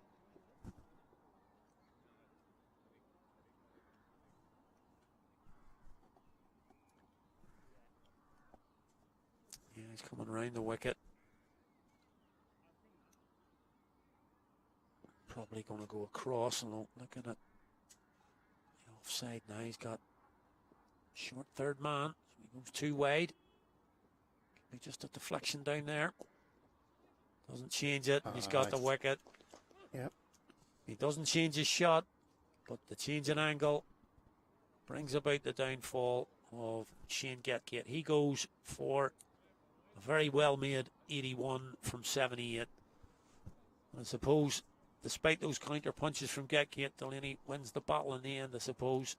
He gets the wicket, and that's the final Northwest Warriors wicket, so they are dismissed for 227 with still 8.2 overs to go. And a couple of standout performances, but Yep. maybe thinking that those 8 overs, could come back to haunt them a little bit. But 227 on the board. Runs on the board is right. Yeah. I just think that, we talked on when Peter was on when the time would come when Gavin and Shane were together, when they would need to up the ante a wee bit. And I think we're finding that might have been time enough for a wee while after that, So I just think Shane has batted very, very well. He's coaxed Gavin through the latter part of his innings as well, and helped get us up to 227, which is competitive. Yeah, we go back to 10:45 this morning. The Warriors were inserted. There's their scorecard. Good opening set from Stephen Dooney and Gavin Ronson. Got them off to a decent start. Then Dooney was possibly slightly a little bit unlucky. He was really annoyed to lose his wicket at short third man. Caught Wilson, bowled Delaney for 25, but then 3 wickets in the middle order there. Hilton for 9, McBride 2, and Scott Macbeth did get a good ball. First up, he went. That brought in Shane Getgate, and he and Ralston steadied the ship a little bit. But then again, a cluster of wickets. Hume, Hoey picking up Hume, Zimmerman and Melly in the middle order for 0 at 4 and 4. Counter punch from Marcelo Peake for 27. And when he fell then, Shane Getgate decided that he was going to try and take the mantle, and he hit Delaney there for a 6 and a 4, tried to do the same thing again, but perished, and he went for 81 off 79. There's your partnerships for the Warriors, and a real mixed bag there for the team in green. We expected it to do a lot early, and Doheney and Ralston saw off the new ball, putting on 48, but then 3 quick wickets fell. Partnership's not there. The big one there in the middle between Ralston and Getgate really set up the platform for the Warriors. But once again, that Achilles heel for the Northwest team. Cluster of wickets then before a little counter punch at the end of 52 between Getgate and Pete got them up to their total. And the bowling, Hoey, he's finished with 4 for 45, I think. Wilson bowled very well, 3 for 31. I thought you were right. He used the conditions at that time to his advantage. Bowled very, very well. David Delaney, late wicket, 3 for 46. I think Getgate kind of went through the motions with him there for a couple of overs. And as you say, he won the battle and they end up 2 for 46 there. Hoey, I was very impressed with Hoey, I have to say. He came on and bowled very, very well at the start. Finished with 4 for 45. Decent bowling card, a good bowling card as far as Leinster are concerned. I think they'll be clearly the happier of the two sides now at this point. Yeah, so the Warriors were inserted earlier this morning by the Lightning, and they have reached 227 all out from just 41.4 overs. That will obviously be a discussion point later on. They have scored that 227 all out. 81 for Getgate, 53 for Rawlson, the standout, and as you've mentioned there, Lawrence, 4 for 45 for Gavin Hoey and 3 for 31 for Reuben Wilson, the standout bowlers for the Lightning. So we'll take a little break now for the mid innings, and we'll be back a little bit later when the Lightning will be chasing 228. We hope you can join us then.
Afternoon, everyone, and welcome back to Breedy Cricket Club here in Maher-Mason for this IP50 game, Game 3 of the Interprovincial 50-over tournament.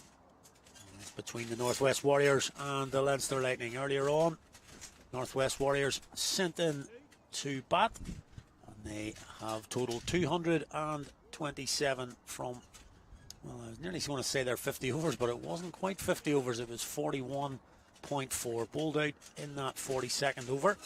So we have the second part of the innings. Just at the innings break, there was a little skiff of weather, but that fortunately has blown through. And we're all set for this reply from the Leinster Lightning. It's going to be Graham Hume who's going to open the bowling for the Warriors. The opening batters for Leinster Lightning, number 10 is Swamp Mogul, and number 4, the informed Tim Tector. Once again, delighted to have Peter Gillespie, ex-Irish international, beside me here. Welcome, Peter. We'll just see this ball on the mark from Graham Hume. And what's your thoughts on where we're at in the game? Yeah, I think as you said there, it was a very much a case of what could have been. With the Warriors innings leaving so many balls in the hutch, I think it's been very frustrating. There was times they had the game in their control. Every time they did, Leinster wrestled it away from them, and I think after that innings, Leinster would be the happier of the two teams, but Northwest Warriors have to bowl well to try and defend this. As Leinster get on the way with a push for 2 into the covers. Yeah, disappointing innings from the Warriors. You can't leave that many balls out. 40, 50. Yeah, well, it's 41.4 was the end of the inning, so you're good 56 deliveries out there. And even a run of ball, as you sort of mentioned at the end of the innings, a run of ball there takes you up risk free, yeah. Takes you up to 270, 280, which would certainly be a. But Leinster bowled very well, to their credit, stuck to their guns. Never let the partnerships get too far out of control. Brought it back when they needed to bring it back. Gavin Hoy with a good spell. And that's, I think we could say, a modest total to defend. They certainly have the bowlers capable of doing it, but it's going to take a top effort. And Graham Hume will be someone who will relish these conditions.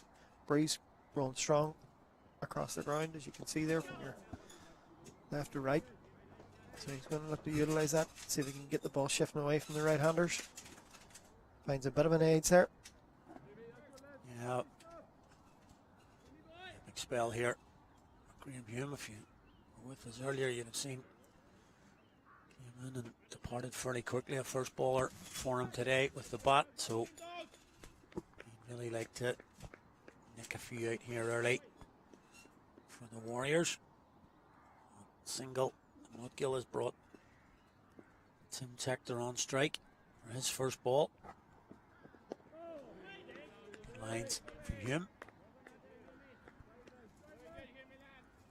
As you mentioned in the first innings, both of these sides currently winless, losing their opening games in the IP50.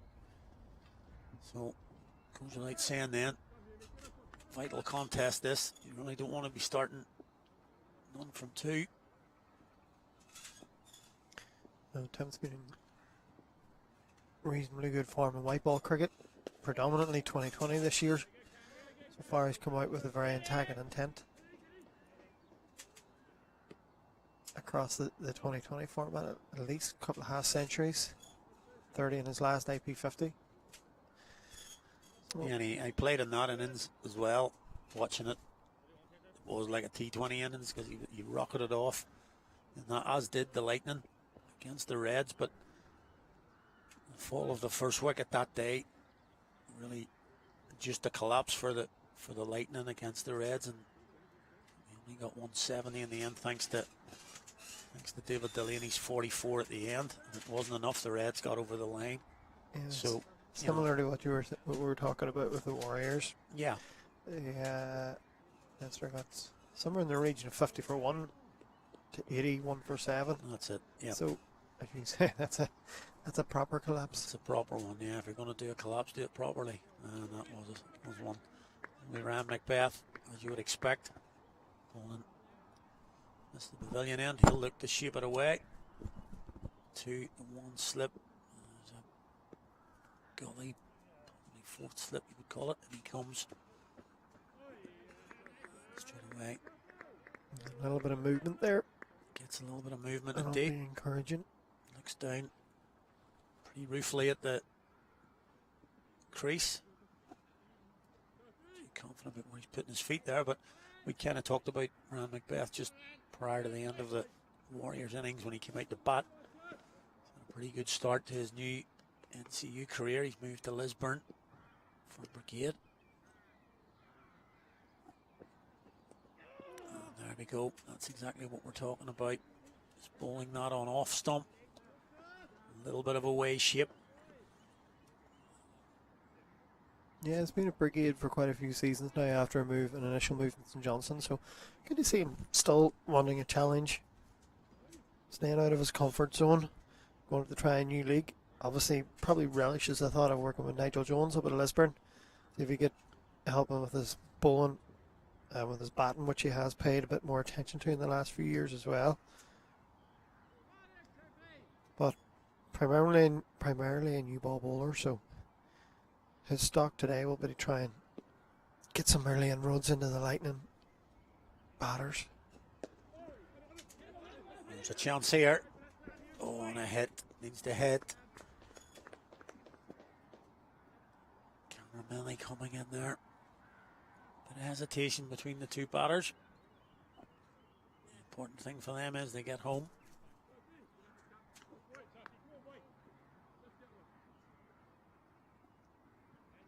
It'll be interesting to see what mindset the Lightning batters come out with here. Certainly positive in their running and their calling.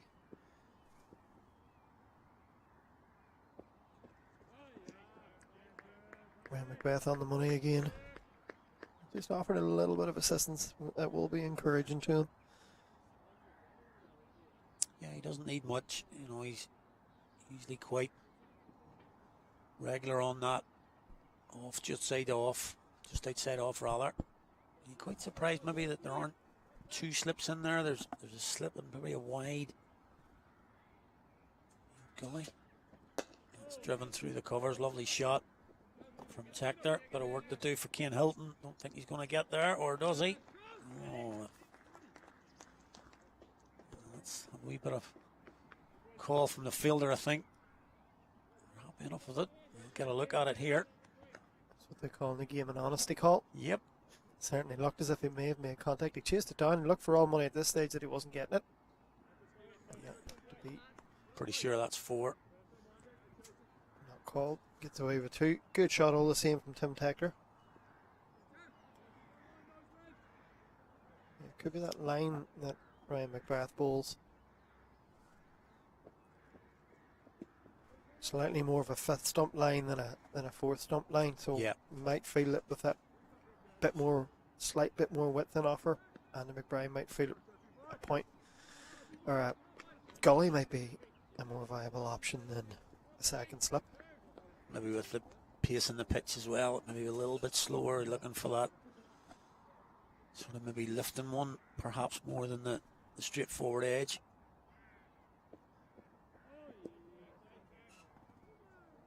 Massive carry through to Dooney. That ends the 2nd over. And the Lightning chasing 2-2-8, moved on to 9 without loss.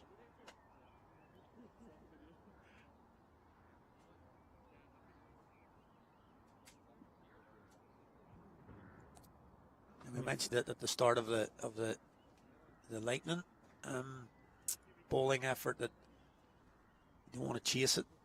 That's doubly the same for the Warriors. Yes, you've got a below par target, 2-2-8. You've got to take wickets, you would think, early, but start to chase it, you go off your lengths.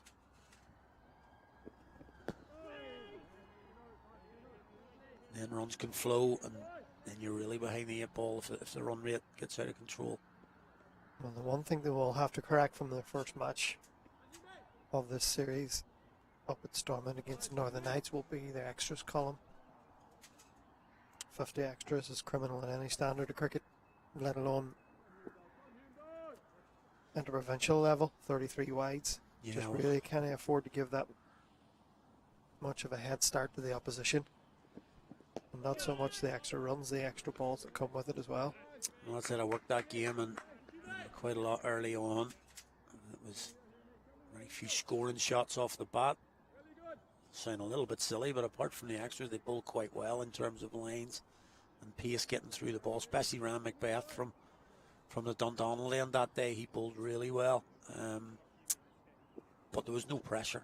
There was no pressure on the scoreboard because the extras were just building up in the first 7 or 8 overs.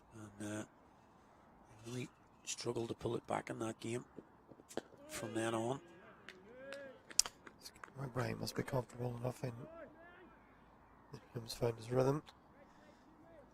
Content to bring square leg over and another catching position in the offside. He's now operating with 2 slips in a gully. Heavily stacked offside field. I mean, he is that kind of, in the past, he's that metronomical type bowler that when he finds an area, he's a good example to younger players. He doesn't almost have to hit him off his length because he won't usually stray very far from it, line or length. And he'll ask questions. Yeah, right there, it's exactly what you're talking about right there, because although he gets a single for that, if that pops like the ball that got Scott Macbeth, you've got 3 men behind catching. You've got a point as well. Not express pace, but he makes you work hard for your runs. You know, if you scored runs against Graham Hume, you've earned runs.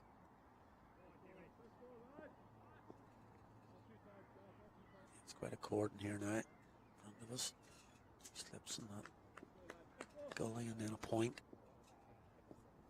There's the Ducks cover. And there's what you're talking about.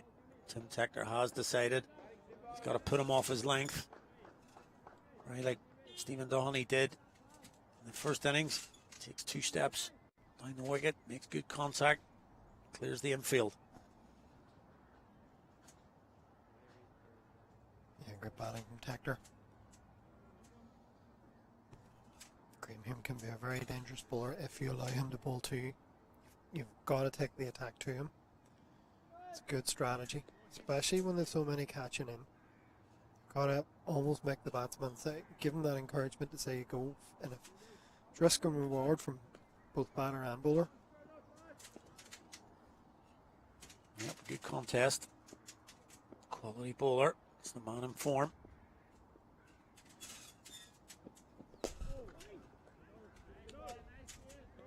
Straight to the man at cover, Cian Hilton. Finishes the over. Single on that boundary from it. 14 for no loss from 3.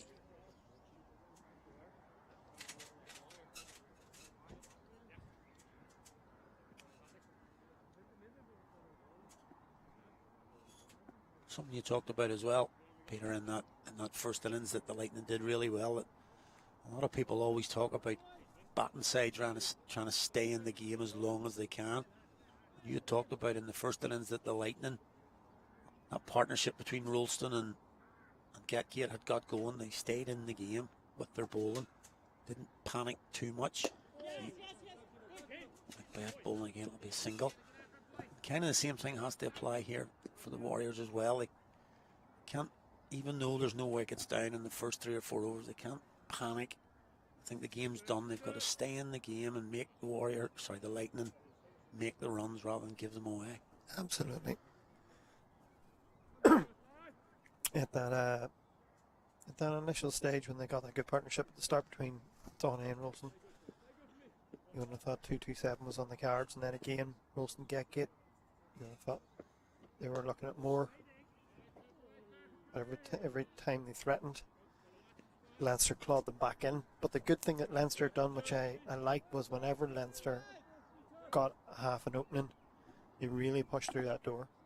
You know, they went from 1 to 4 very quickly. They went from 5 to 9 very quickly.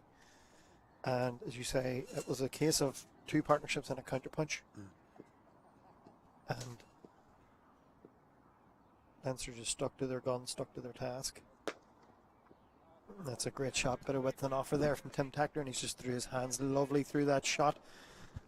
Cut it off the front foot, backward at square for 4. Yeah, that's been a shot. He's been really prolific in T20 so far. Bringing that form in here with.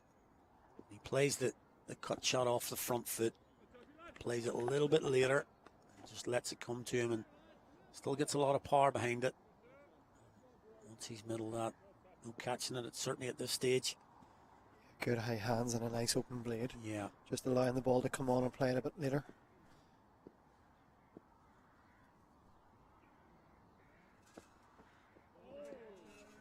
Come back, Macbeth. Yeah, Tim Tector's an interesting one at the minute. I had a comment the other day that if you were to pick an Ireland squad post World Cup, obviously we don't know what's going to happen in the World Cup, but if you were to take it away and start again, he might be sort of starting to push. Not saying he's ready, but starting to push his name forward over the past 18 months. And that shot sort of indicates that, right on cue. He's taking a step down and played. Beautiful shot straight over the bowler's head for 6. Another lovely shot, used his feet well. I think he didn't, what he done very well here, as we see in the replay. He didn't try to overhead it, kept his shape lovely, kept his eyes and head very still and level, hit through the ball, backed himself and cleared the ropes. Very reminiscent start of Stephen Dooney. Exactly, yeah, I was just going to say the exactly same thing, yeah. He's just backed himself. Bit of instinct cricket here. Sees the ball in his area, doesn't think twice about it. As we see Catherine Ruff from Northwest Cricket Union up on ball retrieval duties. I'll tell you what, it's a bit precarious that. Sam Kincaid ably looking on. Yeah, looking on. Looking on, yeah. Well done, Sam. Equality. Good Absolutely. to see. Yeah, as I say, we talked about Stephen Dooney looking very well, looking very sharp at the start of his innings, and then again the old Achilles heel not converting into a score, and I think that's a bit of the wheat from the chaff. You know, if Tim Tector goes on here and just shows what should be done, what can be done, Yep. then, as you rightly say, at some stage there's always a changing of the guard. There's always another generation waiting in the wings. What they can do, what level they can take it to. Good to see Gavin Hoy being brought into the squad recently there for the Pakistan series. Whether there was a prospect of playing or not is almost irrelevant, because just being in and around that change room gives you that lift. Just makes you believe I'm not being called in here for nothing. Yeah. I'm being called in here because they see something. They want me in around. They want me to learn the culture of the group, what it's like to be in an international scene, warming up, listening to coaches in-game analysis, seeing how that the moves and shakes happen, and as you say, someone else who started the season very well may put their hand up at some stage. Tim Tector going well so far today. Yeah, just really to back up your point there, down at that first game against Pakistan, and the field was just, it is different. It is just different international level, and with an international team, the level of Pakistan coming, you can feel the lift in everybody around the ground. It doesn't matter what part of the game you were involved in, you could feel it going around the ground. So just as a player, getting involved in that, being around all that's going on, even if you're not in the 11, certainly for a guy like Gavin Hoy, as you mentioned, would have been really special. He's bowled well today as well. Graham Hume, continue. Looks a little high. Yeah. And I thought Hawthorne agrees. Optimistic shout rather than a genuine shout, I think, Ali. Yeah, I was confident from the bowler, but I didn't really share it myself. As I say, yeah, that looks to be bouncing quite high. I think indicative of the Warriors need to get early wickets. A little bit of desperation appeal there. I think you're right. Chance in the arm. Chance in the arm. Any chance? Yeah. If there's any chance here, they need to get possibly 2 or 3 in the board very quickly.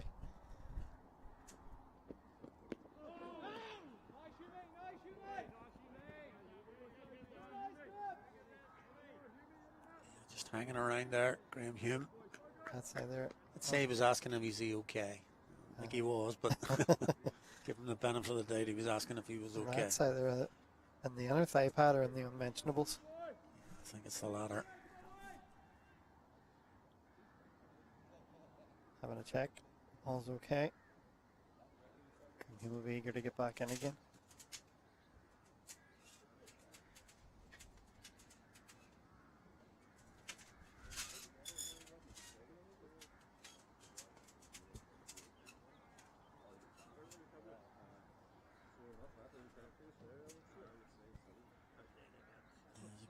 Frivolity going on there.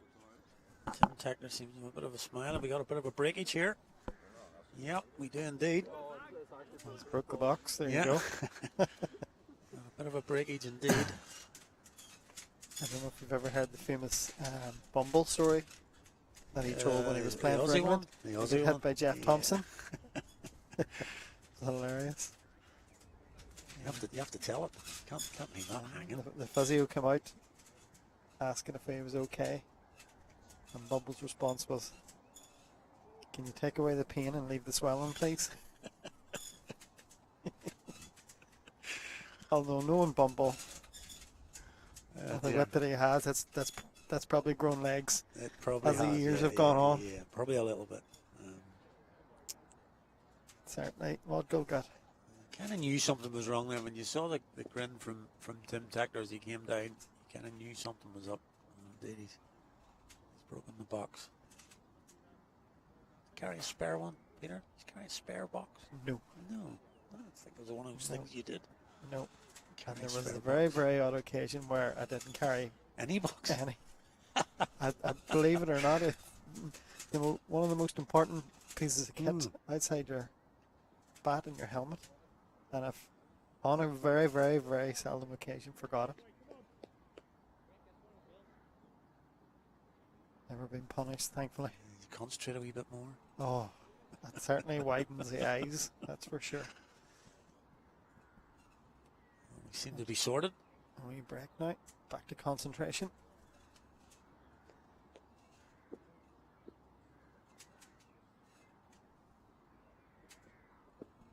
Oh, there's an extra yard on that one. Yep. Good carry through the Dooney. You can see on screen there, he's taking that up. The chest area. A little bit extra from Graham Hume. Yeah, bar that good attacking shot from Tim Techner in his previous over. He has settled into that length very well. He'll be happier to bowl the Mudgill. Has him in a little bit here. He's just nibbling it away from him.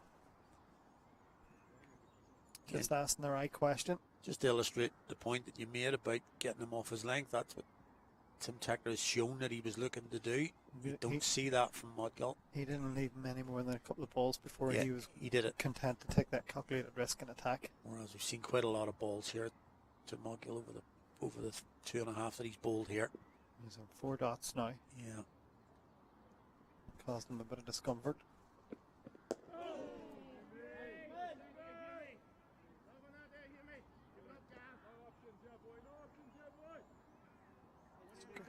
Good pressure building It's here. a good contest. Yeah, it's a good contest. The bowler's certainly on top here. He's greedy. He'll want at least an M in the overs column at the end of this.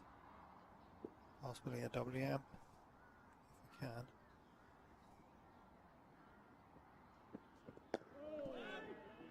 Gets the former. Gets out of the over. No runs conceded.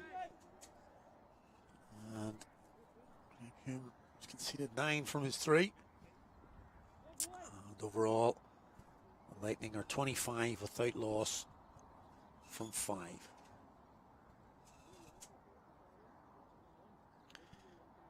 That last over from Ryan McGrath has prompted a change by skipper McBride. He's gone to the overseas brigade player Marcelo Pate from the Kerry Road end. Hoping for a change of fortune, hoping for a breakthrough somewhere. Going back, Graham Hume's last over. Pretty obvious, but if you can't take wickets, the next best thing you can do is stop any runs coming. Just try and build pressure somewhere. Can't pull that wonder ball, hope the batsmen make a mistake. You've seen how fortunate Leinster were to get their first wicket, and the consequence of that. Northwest take anything at the moment.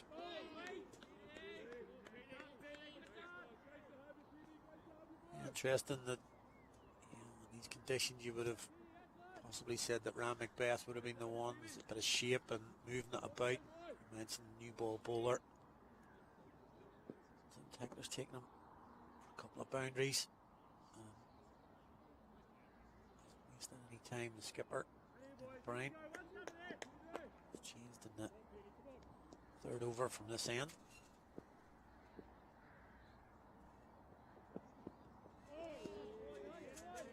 Quick arm action. Busy bowler. I think Tim Tackler just sussed out Ryan Macbeth's pace on this wicket and took a liking to that pace. Felt that it was a pace he was comfortable using his feet to. It's always very difficult for a bowler if a batsman does come down, get you away from that off the back of that front foot cut. It really just does prompt the skipper. It's in the air. It will beat the ring field. Go for 4. No doubts this time. Goes for the boundary. Can't pull this one back in. Good shot. Just didn't quite get all of that. Just searching for it slightly. Didn't get in the middle of the bat. But done enough, as you say, get the boundary, and then the old groundsman's worst nightmare. Studs over the canvas. Over the canvas. Thank you very much. Send you the bill.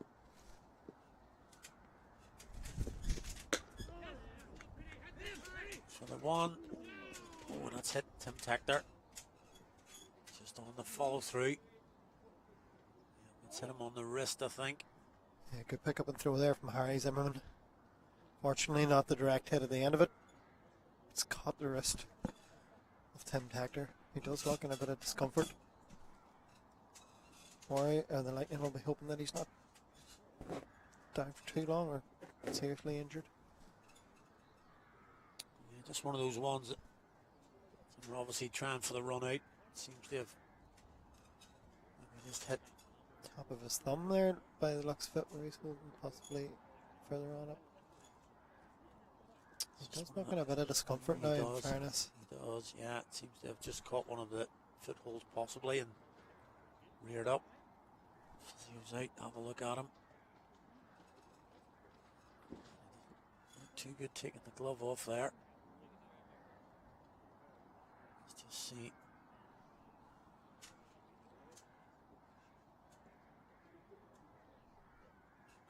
Look at him here. Always these things you want to get a wee bit of movement going. He gets a sympathetic arm around the shoulder from the opposition skipper. Yep.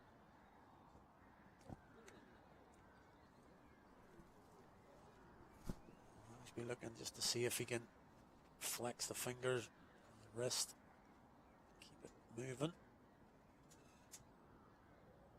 You don't want to be coming off right now. Started well. One of those horrible situations where you have no control over what happens. You're just obviously just trying to make your ground. Yeah. Your head's down. The last thing in your mind is where is the ball coming from. Trying, at the very least, trying to turn your head, but you're at full stretch and your arms exposed, your wrists exposed, your hands exposed. And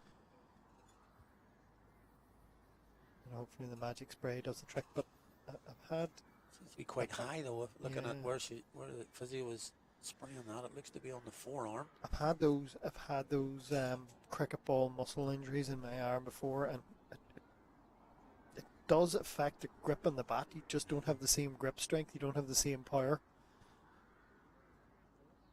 They're not one of the easier things to contend with.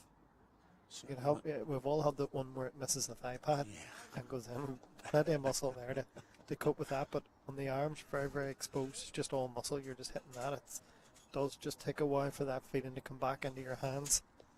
Hopefully it won't have too much of an effect. just hoping he's okay and can continue. Interesting over the next few balls. Always when the next ball comes in, it's the jarring. You try and play a shot. Does it stop you playing the shot to full potential? He's above Fairness, strike. a bit of a half chance missed as well. Yeah. I have to comment on. I know Yeah, rightly so. All the focus was on a possible injury there to Tim, but going back to that, Harry Zimmerman was running around his left hand. Had a good pick up throw, but Warriors desperately needed that direct hit.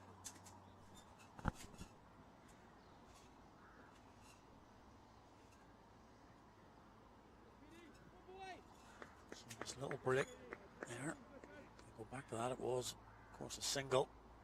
Brings Gallagher now. Face Pate. It's a no ball. Driven down the ground. Should be two.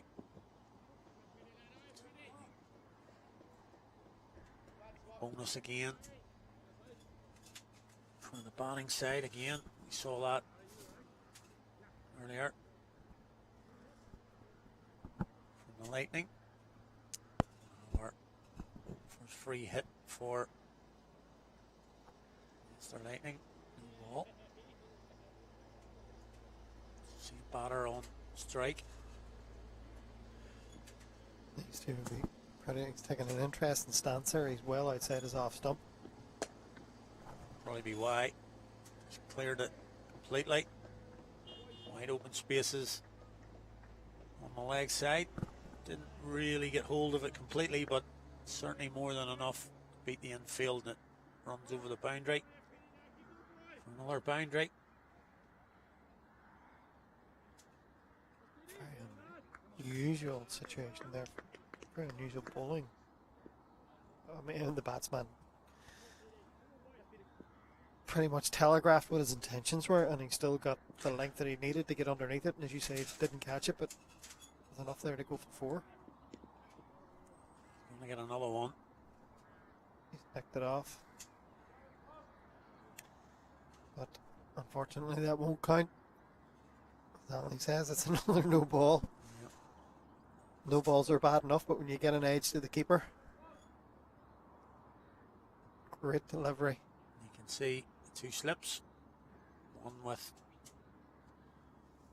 hand to head, the other off of the cap, head and hands.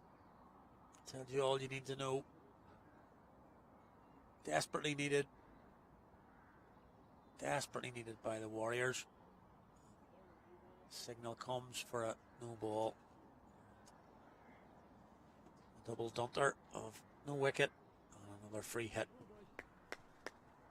Hasn't changed the field again, of course, can't. So surely can't bowl in the same slot. The batsman's taking up the same position again. Yep. And that's the third no ball.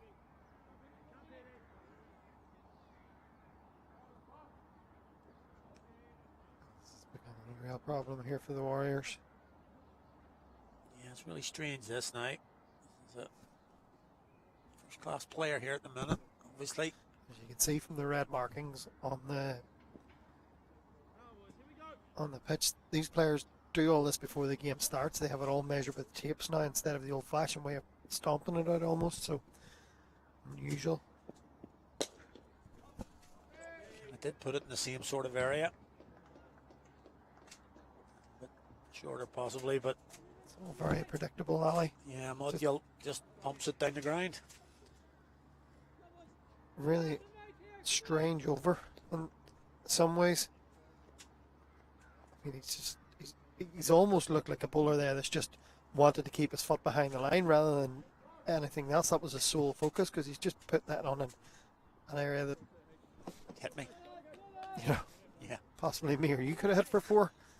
And Settle yourself. he's now finished his first over for 18 runs, Yeah. which included 3 no balls and a couple of 4s off the free hits, the subsequent free hits. Not an ideal start. One of those no balls would have been a wicket if he had the wicket of Modgill if he had kept his foot behind the line, which he unfortunately didn't do. So rather strange, but 43 for none as a result of 6 motoring along our Leinster Lightning, and Hume's back in the attack from the Mason Road end.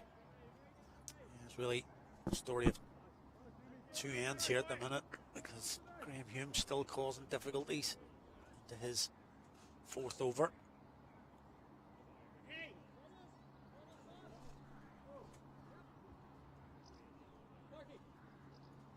Some solace required. Conditions just seem a bit slippery underfoot for the bowlers. They're not. There was a bit of rain. We did go off for a bit of a rain break in between innings. And we did play through a bit of a drizzle before the back end of the Warriors innings. It's obviously still a lot of moisture around on the surface and underneath.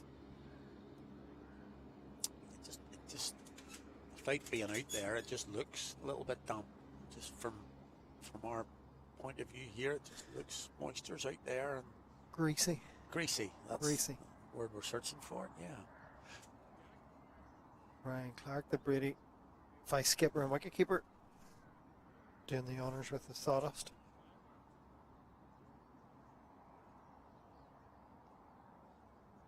He departs. Hume's happy to continue.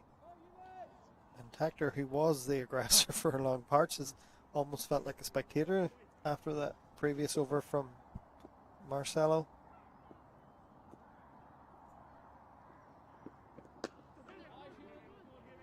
It's a good single. It's a really good single. Just noticed that fielder's a little bit on their heels there. And as soon as he'd hit that, he was off. Good support from his partner. Good signs there for the Lightning. Yes, they're picking up its boundaries, but going to take the ones as well. Somewhat reminiscent of the Warriors. Start of the Warriors innings. Motoring along, nice rates, untroubled.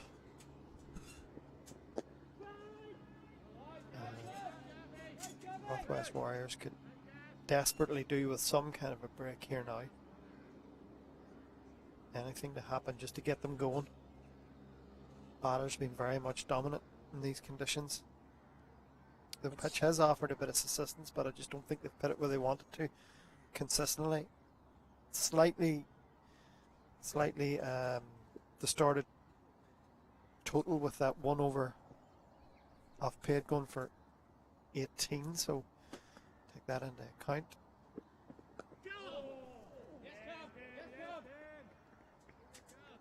Definitely the one causing the problems, Graham Hume. And again, one of the things we talked about at the start of the innings was not repeating the failures of the previous game with extras, and already we're starting to see that have an influence.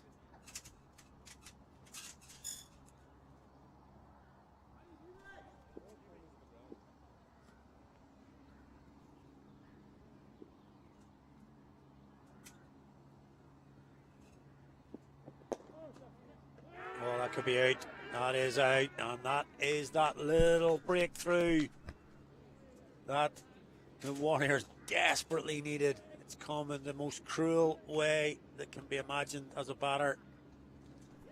Driven straight back by Modgill. Little touch, however deliberate or not, by Hume. Tim Tector can't get back. Just wonder if he was hampered by that little injury. Possibly not. He wouldn't have got back anyway. But ricocheted back onto the stumps, and Tim Tector has been run out for 24. Yeah, the most horrible way you can imagine. Seeing the replay here, just the natural instinct to leave your crease at the same time as the bowler on delivery. And it's hit back at a good pace. And that little tackle from Graham Hume deflected it onto the stumps. And Tector was short of his ground. But Ali, I can't help but draw similarities to the Warriors' innings. Motoring along, comfortable, taking the attack to the bowlers.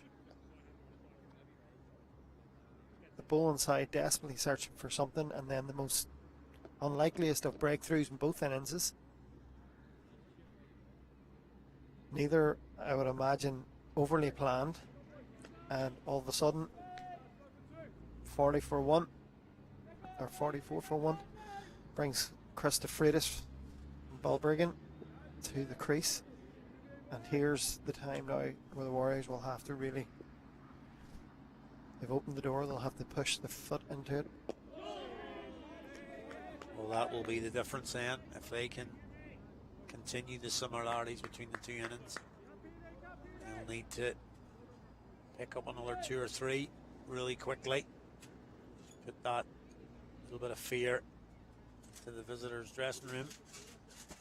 I felt the first innings, the conditions, although they do give favour to the bowler, I felt that I do feel it's the ground, it's conditions that if you apply yourself,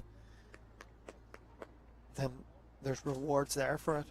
But I don't know if it's just the wicket we ever feel 100% comfortable, or we always talk about these conditions, or whether it's a wicket or overhead or climactic, whatever.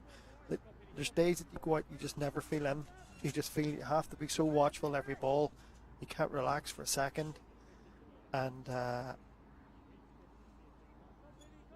this could be one of those days.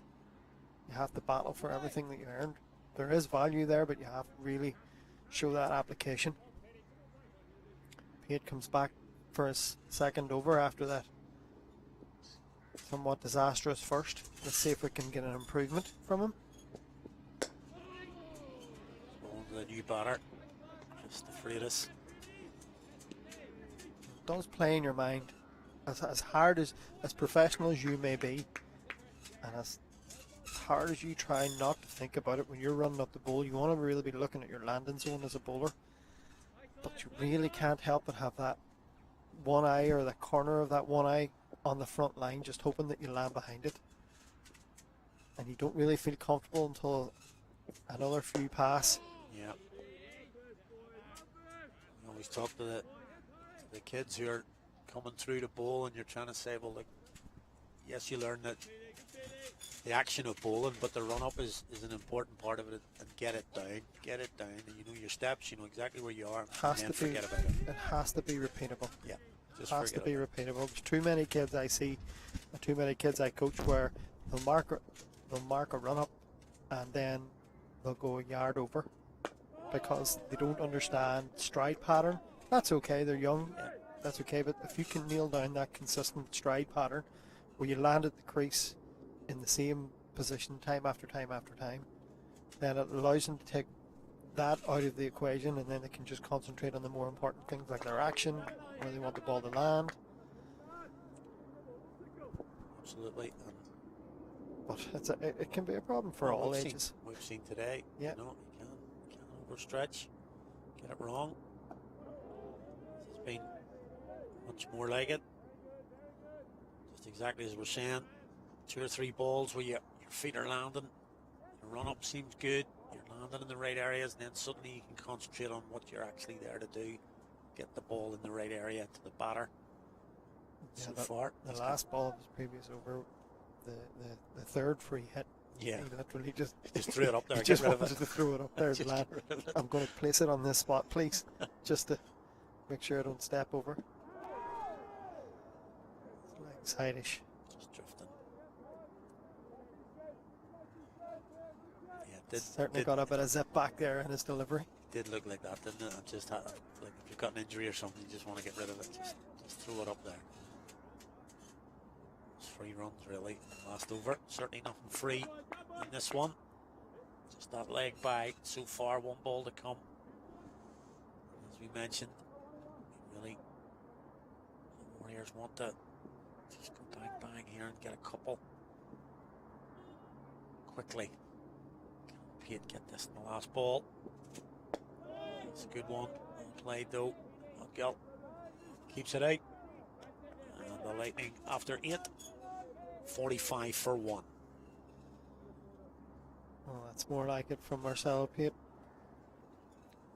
Coming back from going for 18 in his first over, follows it up with a maiden. He'll feel it a lot more comfortable, a lot more at home after that. And the Warriors have managed to get rid of the dangerous Tim Tector. Yeah, we never really got to see about that injury. Hopefully he hasn't get a bit of time now to get some treatment on that little injury. You didn't see it earlier. Just running through a quick single. Shy to try and hit the stumps. I think let me shade up and hit him on the forearm, but as I say, hopefully that can get looked at now.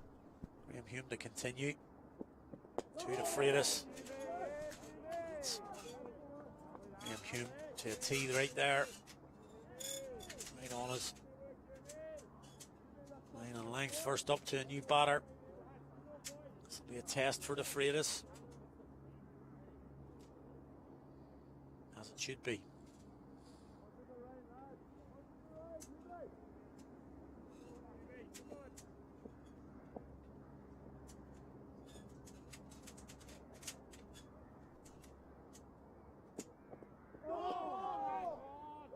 That's a great delivery. Just wonder how often he does that. Just comes down and smiles at the batsman. Just he's done them all, ends up there and just smiles at the batter. I've been on the receiving end of a few of them. Yeah. Would you prefer somebody to smile at you or give you a bit of verbal? Or neither? The smile.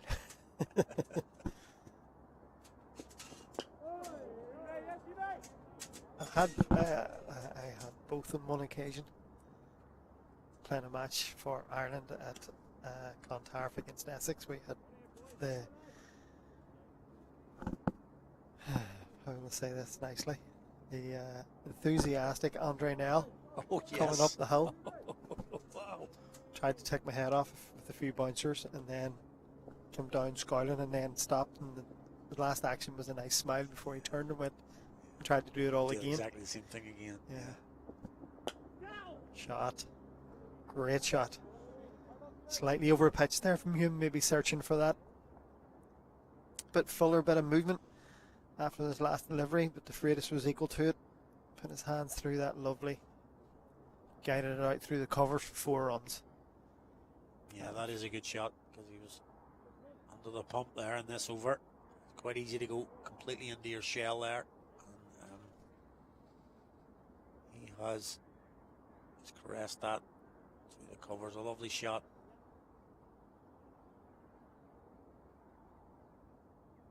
Just a little sign around the ground here that conditions getting a little bit difficult here. Just see Andy McBride asking one of the umpires to go off and ask one of the people watching the ground in their car, turn the lights off. They turn the lights on, so that sort of indicates a little bit gloomy out there possibly.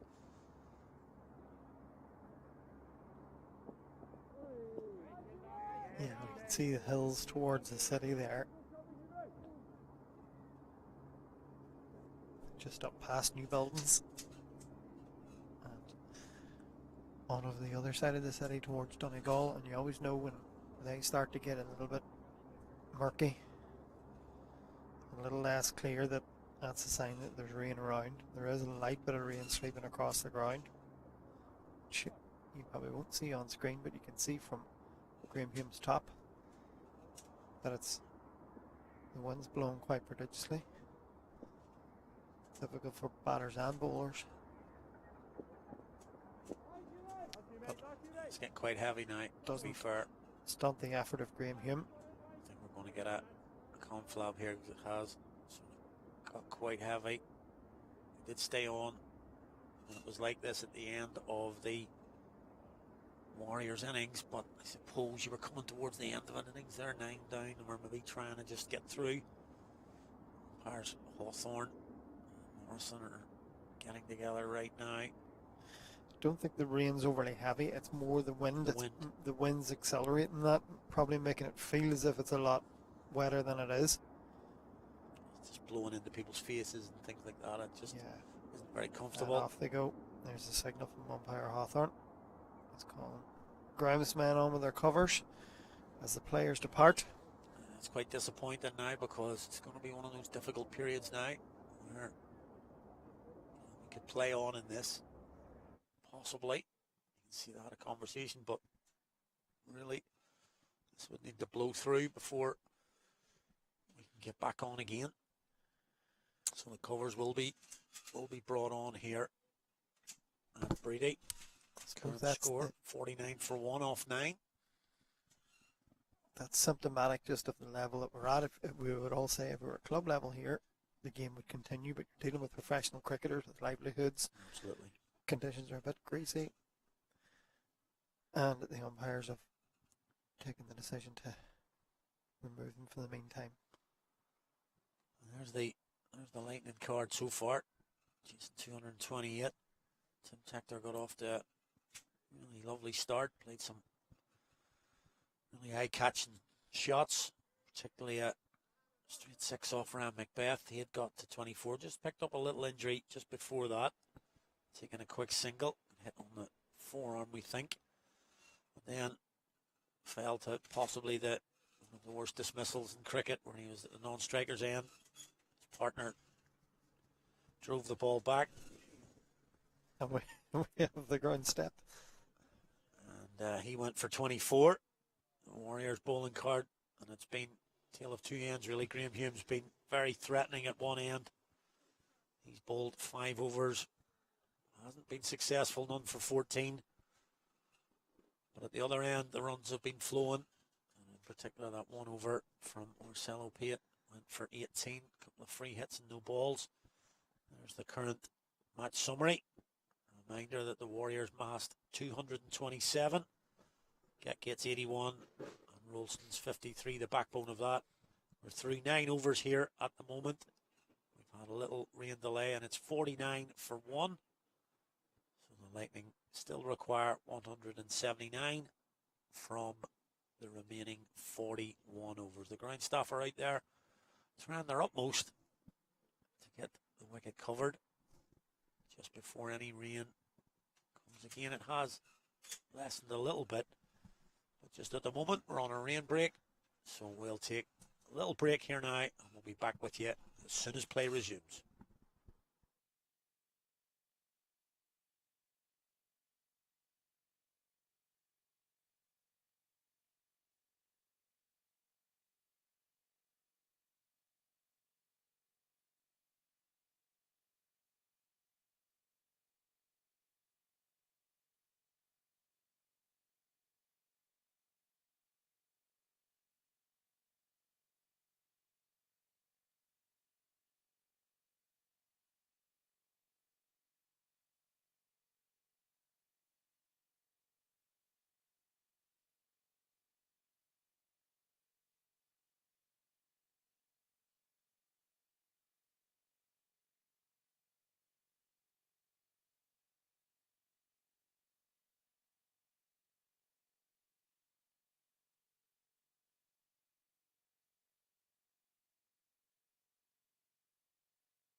That's all that matters. That's it.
all the ones you could have picked.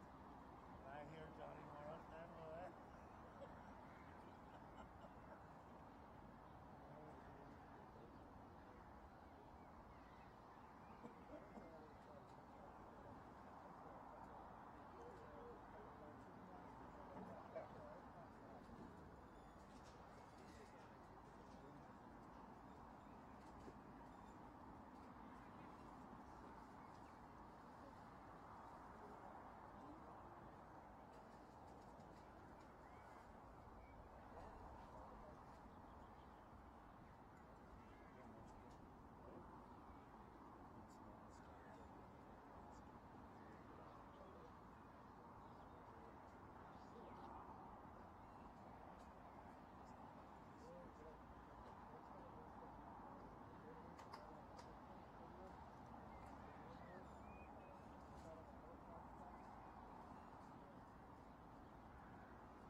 Owes you a pint.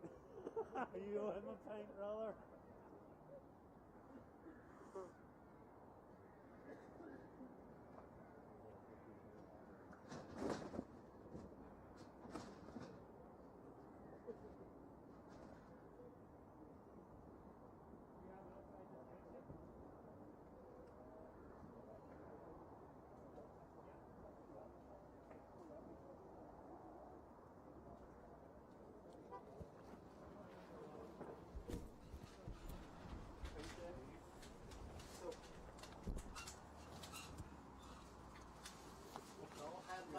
We all head back up the road, light the fire. You missed the cheer in the hot gear.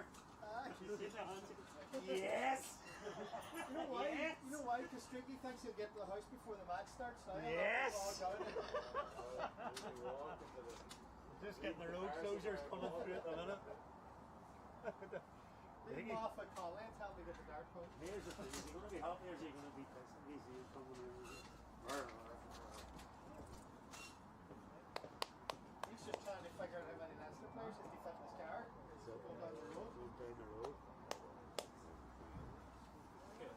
Streaky,